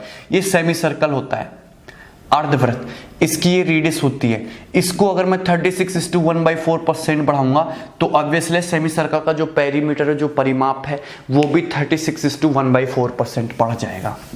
क्लियर है कि नहीं? इस क्वेश्चन में कुछ भी नहीं था। Next, in a cuboid if the length and breadth is increased by 20% and 25%, तो उसकी हाइट को कितने परसेंट डिक्रीज करें जिससे कि वॉल्यूम क्या रहे? कांस्टेंट रहे। तो अगर कोई क्यूबॉइड है तो क्यूबॉइड का जो वॉल्यूम होता है वो होता है लंबाई इंटू चौड़ाई इंटू ऊंचाई। क्यूबॉइड का जो वॉल्यूम होता है वो लंबाई इंटू चौड़ाई इंटू ऊंचाई।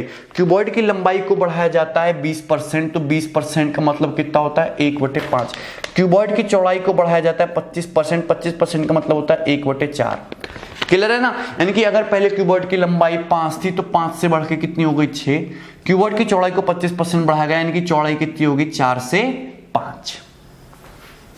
क्लियर ना। तो सपोज क्यूबॉइड की हाइट को एक्स रेशियो वाई से चेंज किया जाता है, एक्स रेशियो वाई से डिक्रीज किया जाता है। क्यूबॉइड की हाइट को कितना डिक्रीज किया जाता है, एक्स से वाई, जिससे कि वॉल्यूम रहता है कांस्टेंट, यानी कि वॉल्यूम क्या रहता है आपका 1 से 1। वॉल्यूम क्या रहेगा आपका क्यूबॉइड का 1 से 1, पहले 1 था तो अब भी 1। यहां से अगर मैं एक्स रेशियो वाई की वैल्यू निकालना चाहूं तो सीधी सीधी गुणा करूंगा तो 5 से आपका 5 कट ही जाएगा और ये 4/6 हो जाएगा आपका 2/3, यानी कि 2x/3y जो हो जाएगा वो आ जाएगा आपका 1:1, यानी कि यहां से x/y जो आ जाएगा वो कितना आ जाएगा 3/2, यानी कि जो क्यूबॉइड की जो हाइट है उसको 3 से 2 करना पड़ेगा, 3 से 2 करना पड़ेगा, यानी कि 1/3 इंटू 100%, यानी कि 33.33% डिक्रीज करना पड़ेगा। भाई ऐसे सीधी सीधी गुणा करने पे L into B into H किसका वॉल्यूम आएगा, क्यूबॉइड का वॉल्यूम आएगा। वो कितना दे रखा है 1:1। क्वेश्चन सॉल्व, क्लियर ना। या फिर इसको बेसिक और मतलब अगर आप जल्दी सोच पा रहे हो तो ऐसे भी कर सकते हैं कि क्यूबॉइड का volume L into B into H होता है। लंबाई को कितना बढ़ा देता है 20%, यानी कि 5 से 6। चौड़ाई को कितना बढ़ाया जाता है 25%, यानी कि 4 से 5। तो हाइट को कितना करें, हाइट को क्या चेंज करें जिससे कि वॉल्यूम कांस्टेंट रहे। देखो तो पहले वॉल्यूम कितना बन रहा है 5 चौक 20, अब वॉल्यूम कितना बन रहा है 6 पंजे 30। तो 20 और 30 को इक्वल करना है तो यहाँ पे 3 से मल्टीप्लाई कर लो, यहाँ पे 2 से मल्टीप्लाई कर लो। देखो दोनों केस में वॉल्यूम 60-60 है, 60-60 है कि नहीं। 5 चौक 20 30 60, 6 पंजे 30 दूनी 60। तो दोनों केसेस में जो वॉल्यूम है वो कितना है 60-60 है, इक्वल है। तो हाइट को मुझे क्या करना पड़ा 3 से 2 करना पड़ा, यानी कि 33.33% डिक्रीज करना पड़ा। Clear, okay. क्वेश्चन नंबर 19 अच्छा है। क्वेश्चन नंबर 19 को ध्यान से देखेंगे, क्लियर है। क्यूबॉइड क्या होता है, मतलब घनाभ, इस तरीके से क्यूबॉइड की लंबाई L है, क्यूबॉइड की चौड़ाई B है, क्यूबॉइड की हाइट H है। तो क्यूबॉइड का जो टोटल सरफेस एरिया होता है, क्यूबॉइड का जो टोटल सरफेस एरिया होगा वो होगा 2 into LB plus BH plus HL। ये क्यूबॉइड का टोटल सरफेस एरिया होता है, क्लियर है कि नहीं। ये होता है घनाभ का टोटल सरफेस एरिया। अब यहां के क्वेश्चन में बोला गया है, क्वेश्चन नंबर 19 में है ना, कि क्यूबॉइड की लंबाई को कितना बढ़ाया जाता है 20%। क्यूबॉइड की लंबाई को 20% बढ़ाया जाता है। क्यूबॉइड की चौड़ाई को कितना बढ़ाया जाता है 25%, और क्यूबॉइड की हाइट को कितना बढ़ाया जाता है 40%। तो क्यूबॉइड के टोटल सरफेस एरिया में कितने परसेंट का चेंज आएगा, क्लियर है कि नहीं। टोटल सरफेस एरिया में कितने परसेंट का चेंज आएगा। तो 20% की फ्रैक्शन वैल्यू 1/5, 25% की फ्रैक्शन वैल्यू 1/4, 40% की फ्रैक्शन वैल्यू कितनी होती है 2/5। बात समझ में आ रही है ना, ठीक है। तो यहां पे देखोगे टोटल सरफेस एरिया ये 2 है, इस 2 से मुझे कोई मतलब नहीं है, तो कांस्टेंट है। यानी कि अगर पहले लंबाई को 1/5 से बढ़ाएगा, यानी कि लंबाई का जो रेशियो 5 से क्या हो जाएगा 6, चौड़ाई का जो रेशियो 4 से कितना हो जाएगा 5, और हाइट का जो रेशियो 5 से कितना हो जाएगा 7। यानी कि पहले इस क्यूबॉइड का जो सरफेस एरिया था वो कितना था L इंटू बी यानी कि 20 प्लस B इंटू H यानी कि 20 प्लस H इंटू L यानी कि 25, यानी कि 20 प्लस 20 60 प्लस 25 कितना 65। पहले क्यूबॉइड का जो सरफेस एरिया था वो कितना था 65। अब प्रेजेंट में इस क्यूबॉइड का जो सरफेस एरिया है भाई, अब जो लंबाई है वो 6 है, अब जो लंबाई है चौड़ाई है वो 5 है, अब जो हाइट है वो 7 है। तो प्रेजेंट में इस क्यूबॉइड का जो सरफेस एरिया है वो कितना है 6 इंटू 5 यानी कि 30 प्लस 5 इंटू 7 यानी कि 35 प्लस 6 इंटू 7 यानी कि 42, यानी कि प्रेजेंट में जो है वो 65 प्लस 42 यानी कि 5 2 7 और 6 4 10 107। ठीक है, 5 2 7 और 6 4 10 107। क्लियर है, कोई डाउट। यानी कि पहले जो आपका सरफेस एरिया था क्यूबॉइड का वो 65 था, अब कितना 107। तो कितना बढ़ गया सरफेस एरिया क्यूबॉइड का 42 बढ़ गया आउट ऑफ 65 इंटू 100%। 5 से 13 बार, 5 से 20 बार 840/13% बढ़ जाएगा। यहाँ पे 13 ये कितना हो जाएगा 78, 14 में से 8 गया 6 और 13 चौका 52 और ये 0.80 और ये 678 2 0 13 कम 13 64.67% इंक्रीज। लास्ट ऑप्शन 64.67% इंक्रीज हो जाएगा आपका।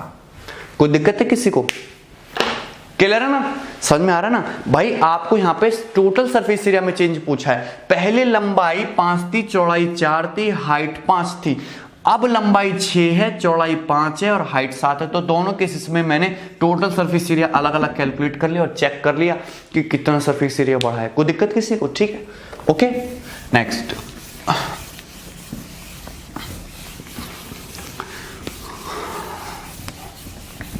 Okay, next question, question number 20। Question number 20 question number 20 को इग्नोर करेंगे, ठीक है। क्वेश्चन नंबर 20 में एरर है, ठीक है। क्वेश्चन नंबर 21 देखेंगे, question number 21 and question number 21 is very good. यहां से आपके दूसरे पैटर्न के क्वेश्चन शुरू हो रहे हैं। क्वेश्चन नंबर 21 क्लियर है? Question number 21 is good. In every month Harendra consume 25 kilogram rice and 9 kilogram wheat. Her month एक बच्चा है हरेंद्र, वो 25 किलोग्राम चावल खाता है और 9 किलोग्राम व्हीट खाता है। तो राइस का कंजम्पशन कितना कर रहा है? वो 25 केजी। और व्हीट का जो कंजम्पशन कर रहा है वो कर रहा है 9 केजी, 9 किलोग्राम। क्लियर है? क्वेश्चन के अकॉर्डिंग ये बोला है कि जो राइस का प्राइस है वो व्हीट के प्राइस से 20% ज्यादा है। जो राइस का प्राइस है वो व्हीट के प्राइस से 20% ज्यादा है। 20% का मतलब होता है 1/5। यानी कि अगर व्हीट का प्राइस 5 यूनिट है तो राइस का प्राइस 1 यूनिट ज्यादा यानी कि 6 यूनिट होना चाहिए। ये व्हीट और राइस के प्राइस का रेशियो हो जाएगा। क्लियर है कि नहीं? कोई दिक्कत? 1 यूनिट ज्यादा होना चाहिए, ठीक है। अब क्वेश्चन में बोला गया है this way he spend total ₹350 on the rice and wheat per month. इस हिसाब से देखो, ये जो क्वेश्चन होते हैं ना लैंग्वेज वाले, जैसे जैसे क्वेश्चन बोले वैसे वैसे करते चलो। राइस पे 25 किलो कंजम्पशन कर रहा है, व्हीट पे 9 किलो कंजम्पशन कर रहा है। राइस का जो प्राइस है वो व्हीट के प्राइस से कितना है? 20% ज्यादा है, 1/5। यानी कि व्हीट का अगर 5 यूनिट है तो राइस का प्राइस 6 यूनिट है। बात समझ में आई?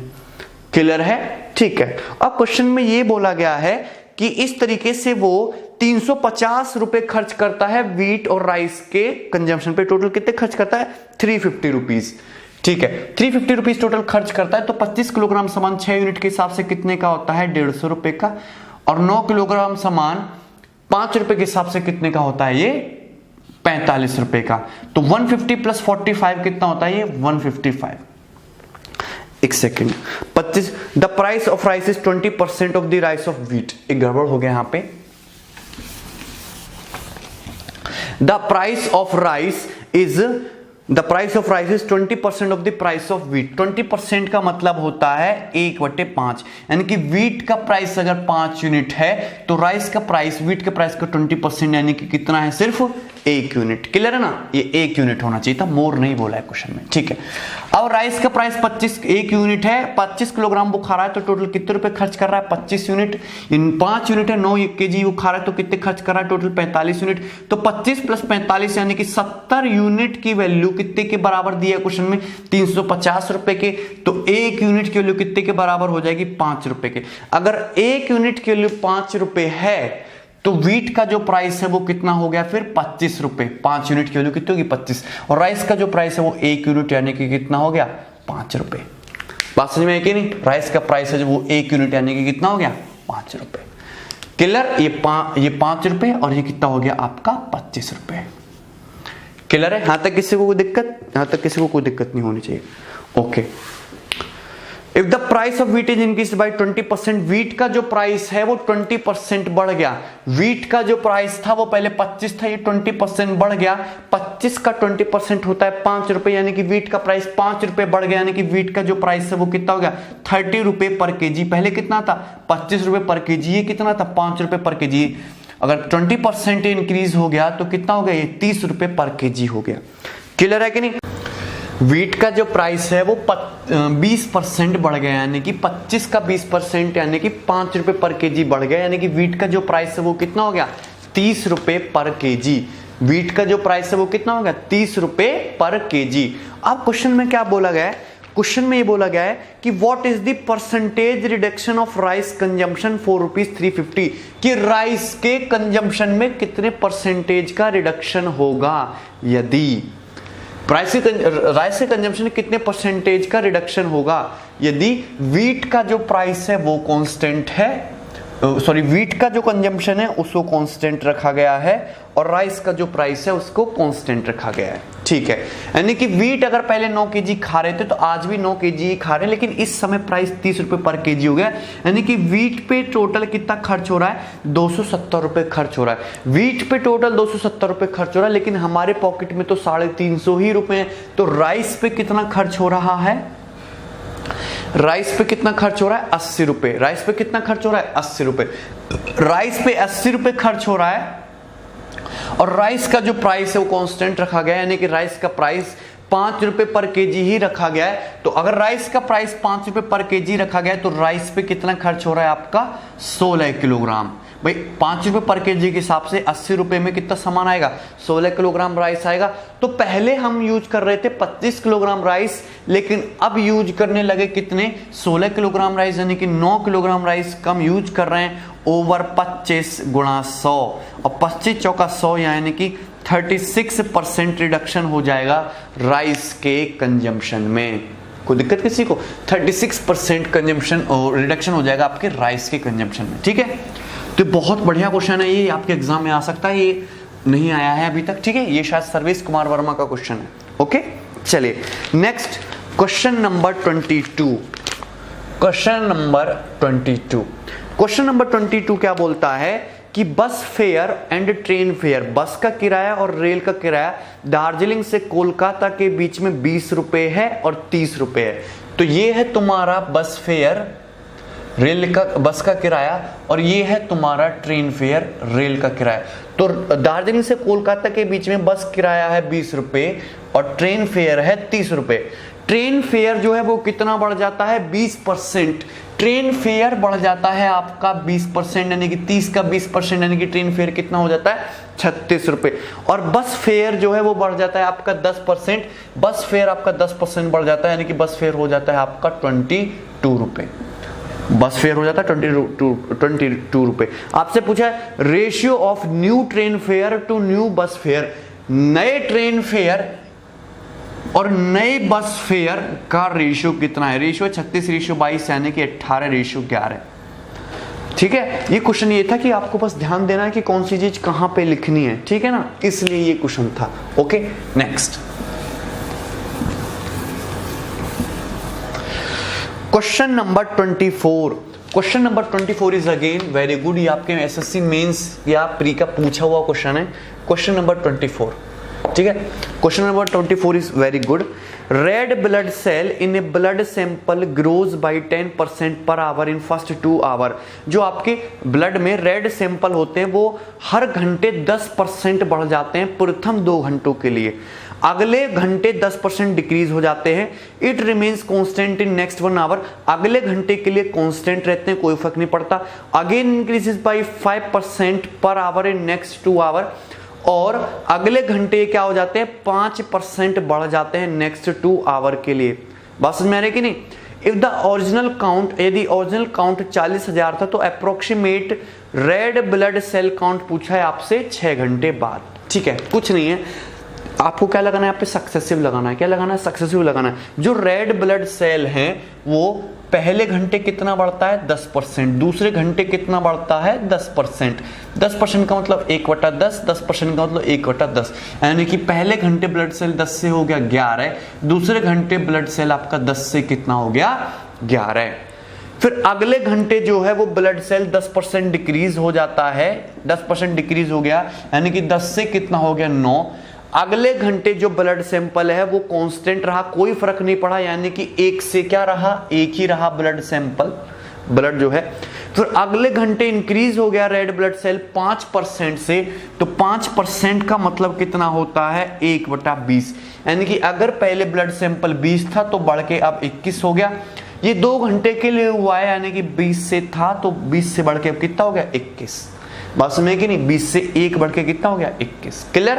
तो अगर मैं इनकी गुणा करूं, इनकी सीधी सीधी गुणा करूंगा तो मुझे क्या मिलेगा, मुझे सक्सेसिव गुणा करेंगे तो 10 इंटू 10 इंटू 10 इंटू 20 इंटू 20, 2 दूनी 4 और ये कितने जीरो आ जाएंगे, 1 2 3 4 5, और इनकी गुणा करोगे तो आपका जो आंसर आएगा वो ये आएगा 480245, इस तरीके से आएगा 480245। इनकी सीधी सीधी गुणा करोगे 10 into 10 into 10 into 1 into 20 into 20 ये आएगा, 11 इंटू 11 9 इंटू 21 इंटू 21 ये आएगा। कोई दिक्कत किसी को, ठीक है, गुणा कर लेना आपको ये आएगा। ये पूछा हुआ क्वेश्चन है और इसके ऑप्शन भी इस तरीके से सेट किए कि आपको लगभग गुणा करनी ही पड़ेगी। आप पहला ऑप्शन 40 सारे एलिमिनेट कर सकते हो, ठीक है, पहला ऑप्शन 40 सारा आप एलिमिनेट कर सकते हो, वो तो इजीली एलिमिनेट हो जाएगा। अब क्वेश्चन में ये बोला है यदि वर्तमान में लाल रक्त कण नहीं, वर्तमान में नहीं, if the original count of red blood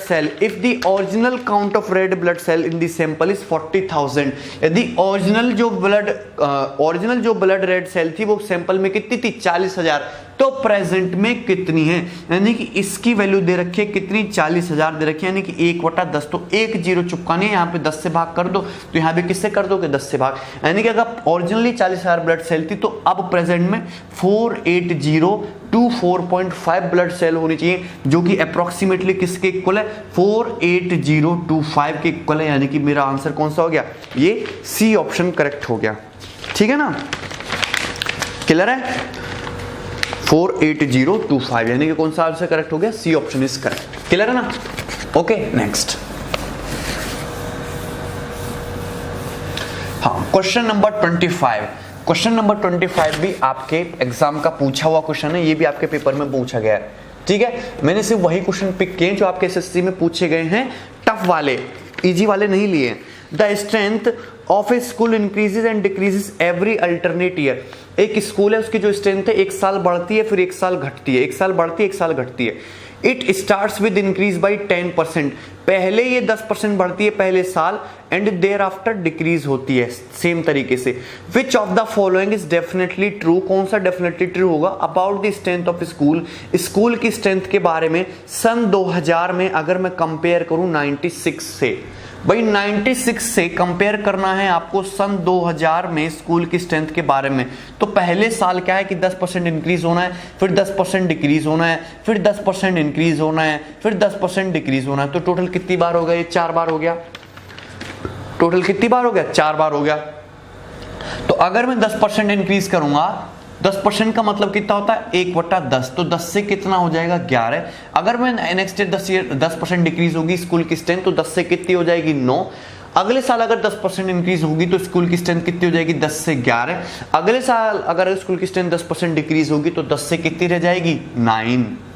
बात समझ में आ रही है कि नहीं, क्लियर है। अगर मैं सीधी सीधी गुणा करूं तो 10 इंटू 10 इंटू 10 इंटू 10 यानी कि कितना आएगा 10,000, और यहाँ पे सीधी सीधी गुणा करूं तो 11 इंटू 9 99, और 11 इंटू 9 99, और 99 का जो स्क्वायर होता है वो होता है 9801। ये आपको याद होना चाहिए। वैसे मैं आपको नंबर सिस्टम में स्क्वायर वगैरह निकालना सिखाऊंगा इजीली। 99 का स्क्वायर कितना होता है 9801, यानी कि स्कूल की जो स्ट्रेंथ है वो 10,000 से कितनी हो गई 9801। 10,000 से 9801 हो गई। अगर मैं दोनों तरफ 100 से भाग कर दूं तो ये बोल सकता हूं कि जो स्कूल की स्ट्रेंथ है वो 100 से कितनी हो गई 98.01। 100 से 98.01 हो गई तो अप्रोक्सीमेटली 2% डिक्रीज हो गई। कितनी डिक्रीज हो गई अप्रोक्सीमेटली 2% स्कूल की स्ट्रेंथ क्या हुई है डिक्रीज हुई है। क्लियर, ये हो गया आपका क्वेश्चन नंबर 25। ओके नेक्स्ट, ठीक है। क्वेश्चन नंबर 26, क्वेश्चन नंबर 26 जो आपका ये सेल्समैन वाला क्वेश्चन है, एक सेल्समैन का जब पैटर्न आएगा तो मैं उसको यहां पे डिस्कस करूंगा, ठीक है।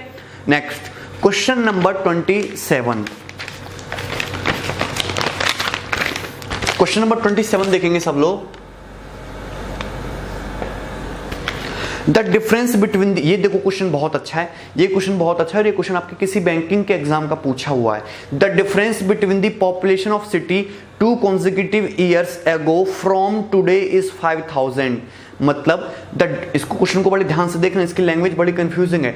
The difference between the population of city 2 consecutive years ago from today is 5000। ठीक है, मतलब आज के कंपैरिजन में अगर मैं आज से देखूं तो पिछले 2 सालों के जो पॉपुलेशन है उनका डिफरेंस कितना है, 5000 है। जैसे मैं आपको एग्जांपल लेके बताता हूं कि जैसे मैं प्रेजेंट में हूं आज 2018 में, ये आज है, इससे 2 साल कंसेक्यूटिव ईयर्स लो पिछले वाले, यानी कि 2017 और 2016।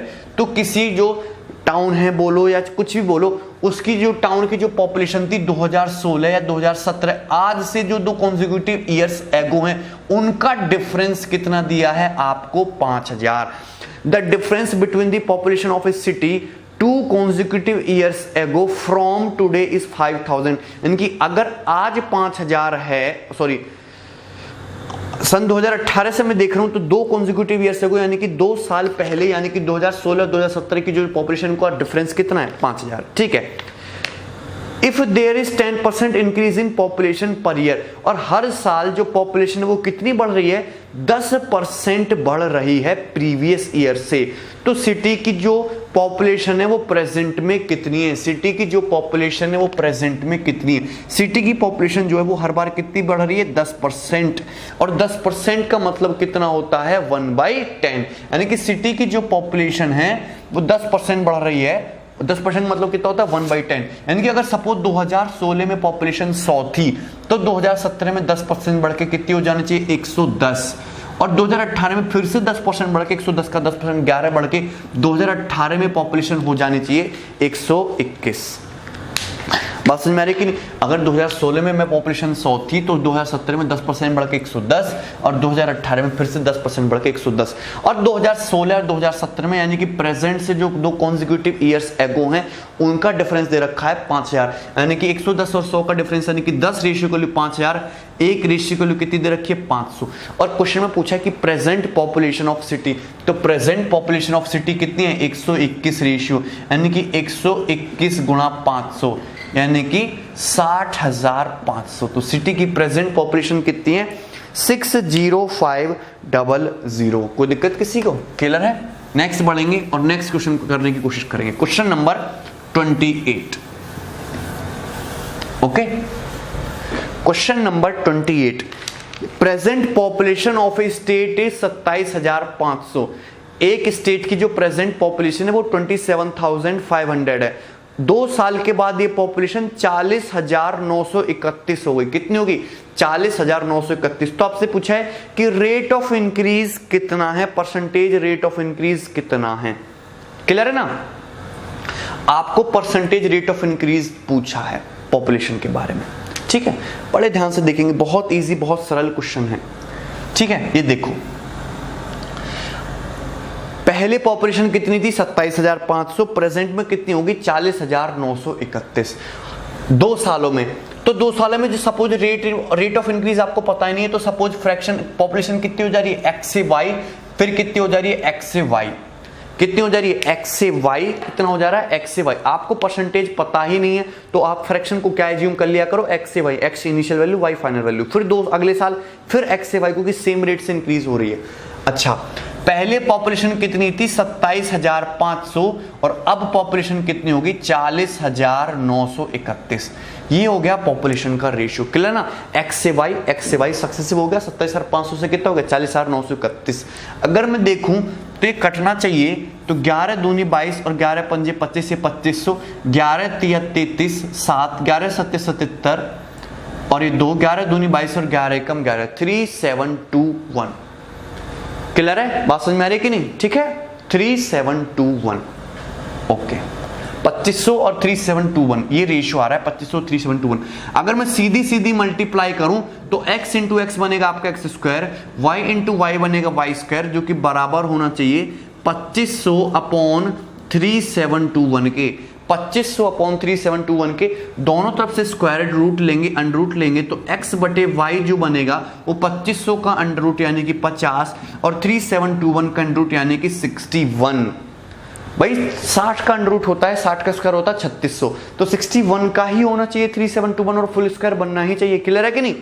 यानी कि x से y ये जो रेशियो दे रखा है मुझे, ये कितना दे रखा है 50 से 61, यानी कि पॉपुलेशन जो है वो किस रेशियो से बढ़ रही है, किस रेशियो से बढ़ रही है 50 से 61, फिर 50 से 61, तो 50 से 61 बोलूं चाहे ये बोलूं कि 100 से 122 एक ही बात है, चाहे मैं ये बोलूं कि 50 से 61 के हिसाब से पॉपुलेशन बढ़ रही है, चाहे मैं बोलूं कि 100 से 122, दोनों तरफ मैंने 2 से गुणा कर दिया ना, रेशियो में किसी भी नंबर से गुणा करने पर कोई फर्क नहीं पड़ता, 50 दूनी 100, 61 दूनी 122, यानी कि पॉपुलेशन 100 से 122 हो गया, तो पॉपुलेशन कितनी बढ़ी है 22% इंक्रीज हुई है। कितना इंक्रीज हुई है 22%। क्लियर, कोई दिक्कत? नेक्स्ट,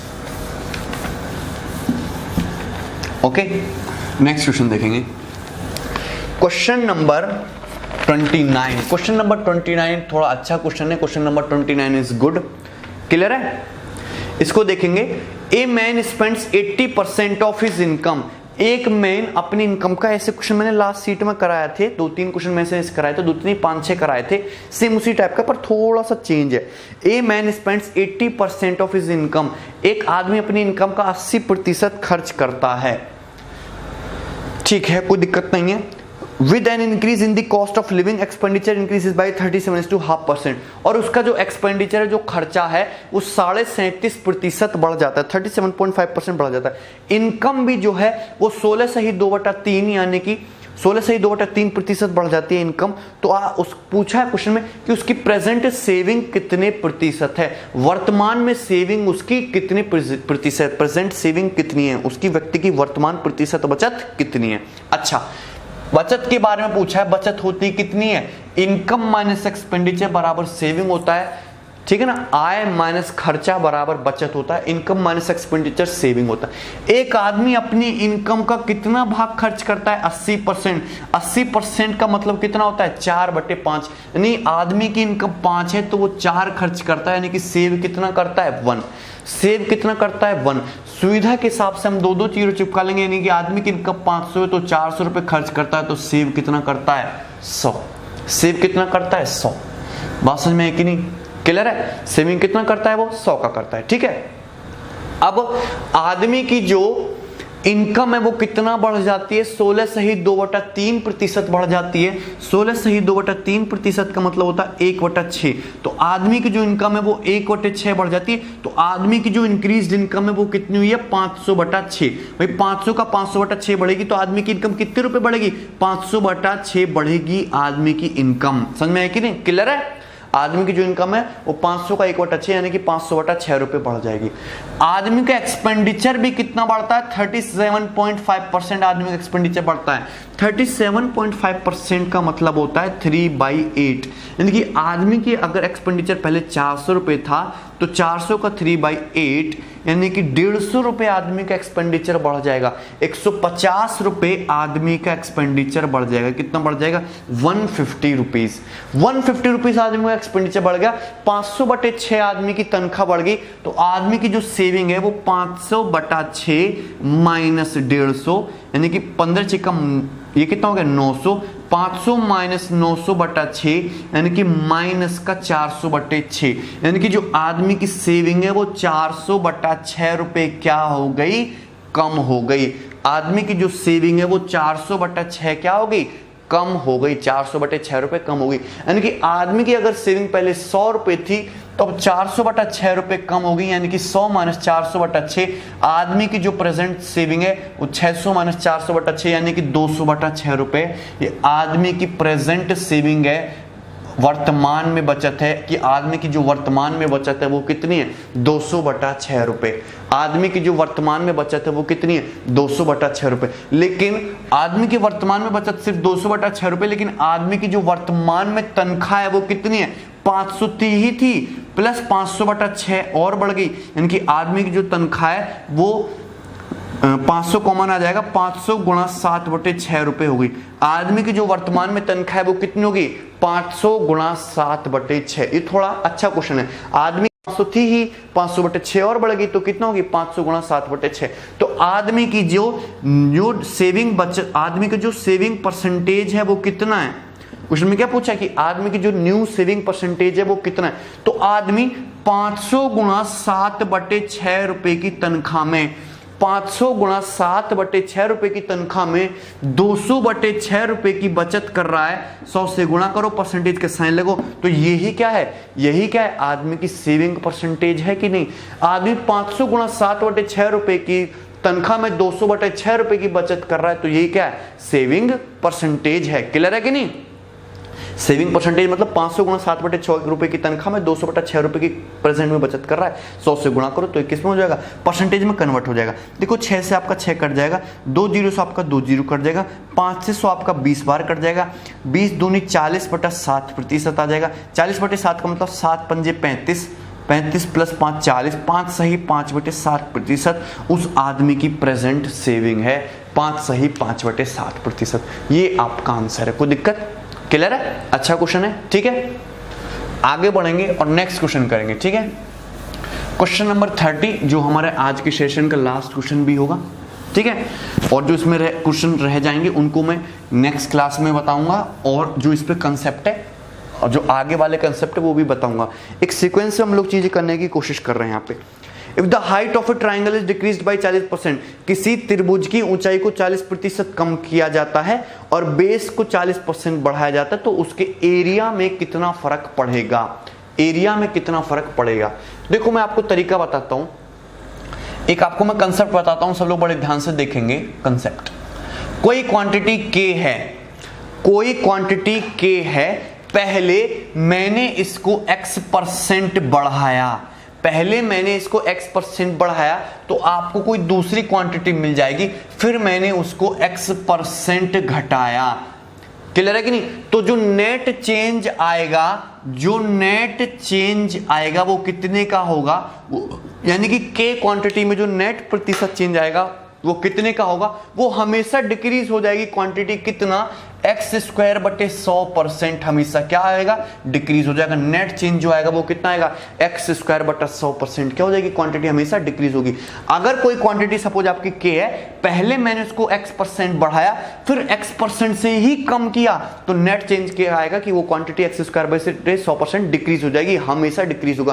पहले x% बढ़ाया फिर x% घटाया, या फिर ऐसे भी बोलो कि मैंने पहले x% घटाया फिर x% बढ़ाया, तो भी उसमें x²/100% का चेंज आएगा, क्योंकि पहले बढ़ा लो चाहे घटा लो, पहले घटा लो चाहे बढ़ा लो, एक ही बात है। क्योंकि सक्सेसिव है, सक्सेसिव का मतलब क्या होता है, गुणा। चाहे 11 की 12 में गुणा करो चाहे 12 की 11 में गुणा करो, प्रोडक्ट क्या होता है, सेम होता है। क्लियर है कि नहीं। तो ये होता है आपका नेट चेंज x²/100%। ये आता कहां से, सबको सक्सेसिव परसेंटेज चेंज का फॉर्मूला पता है ना, x+y+xy/100%।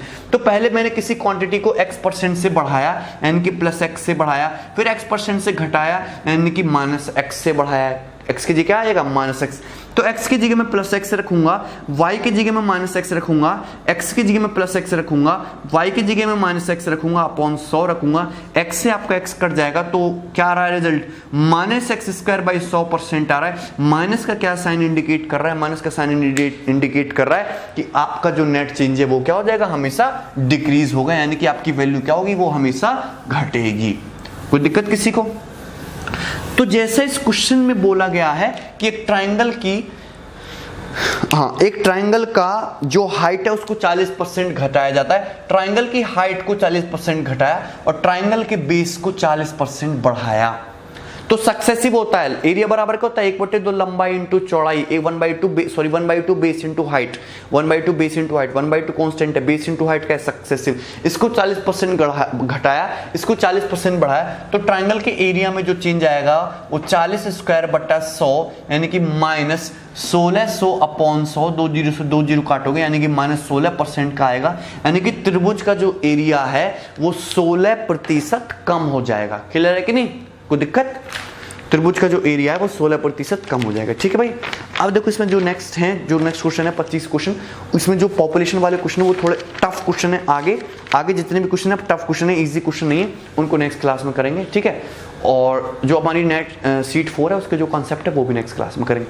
आप इस सीट को बना के देखना, खुद से ट्राई करना, ठीक है, तब आगे बढ़ते हैं। ओके, ध्यान रखेंगे अपना, टेक केयर, बाय बाय।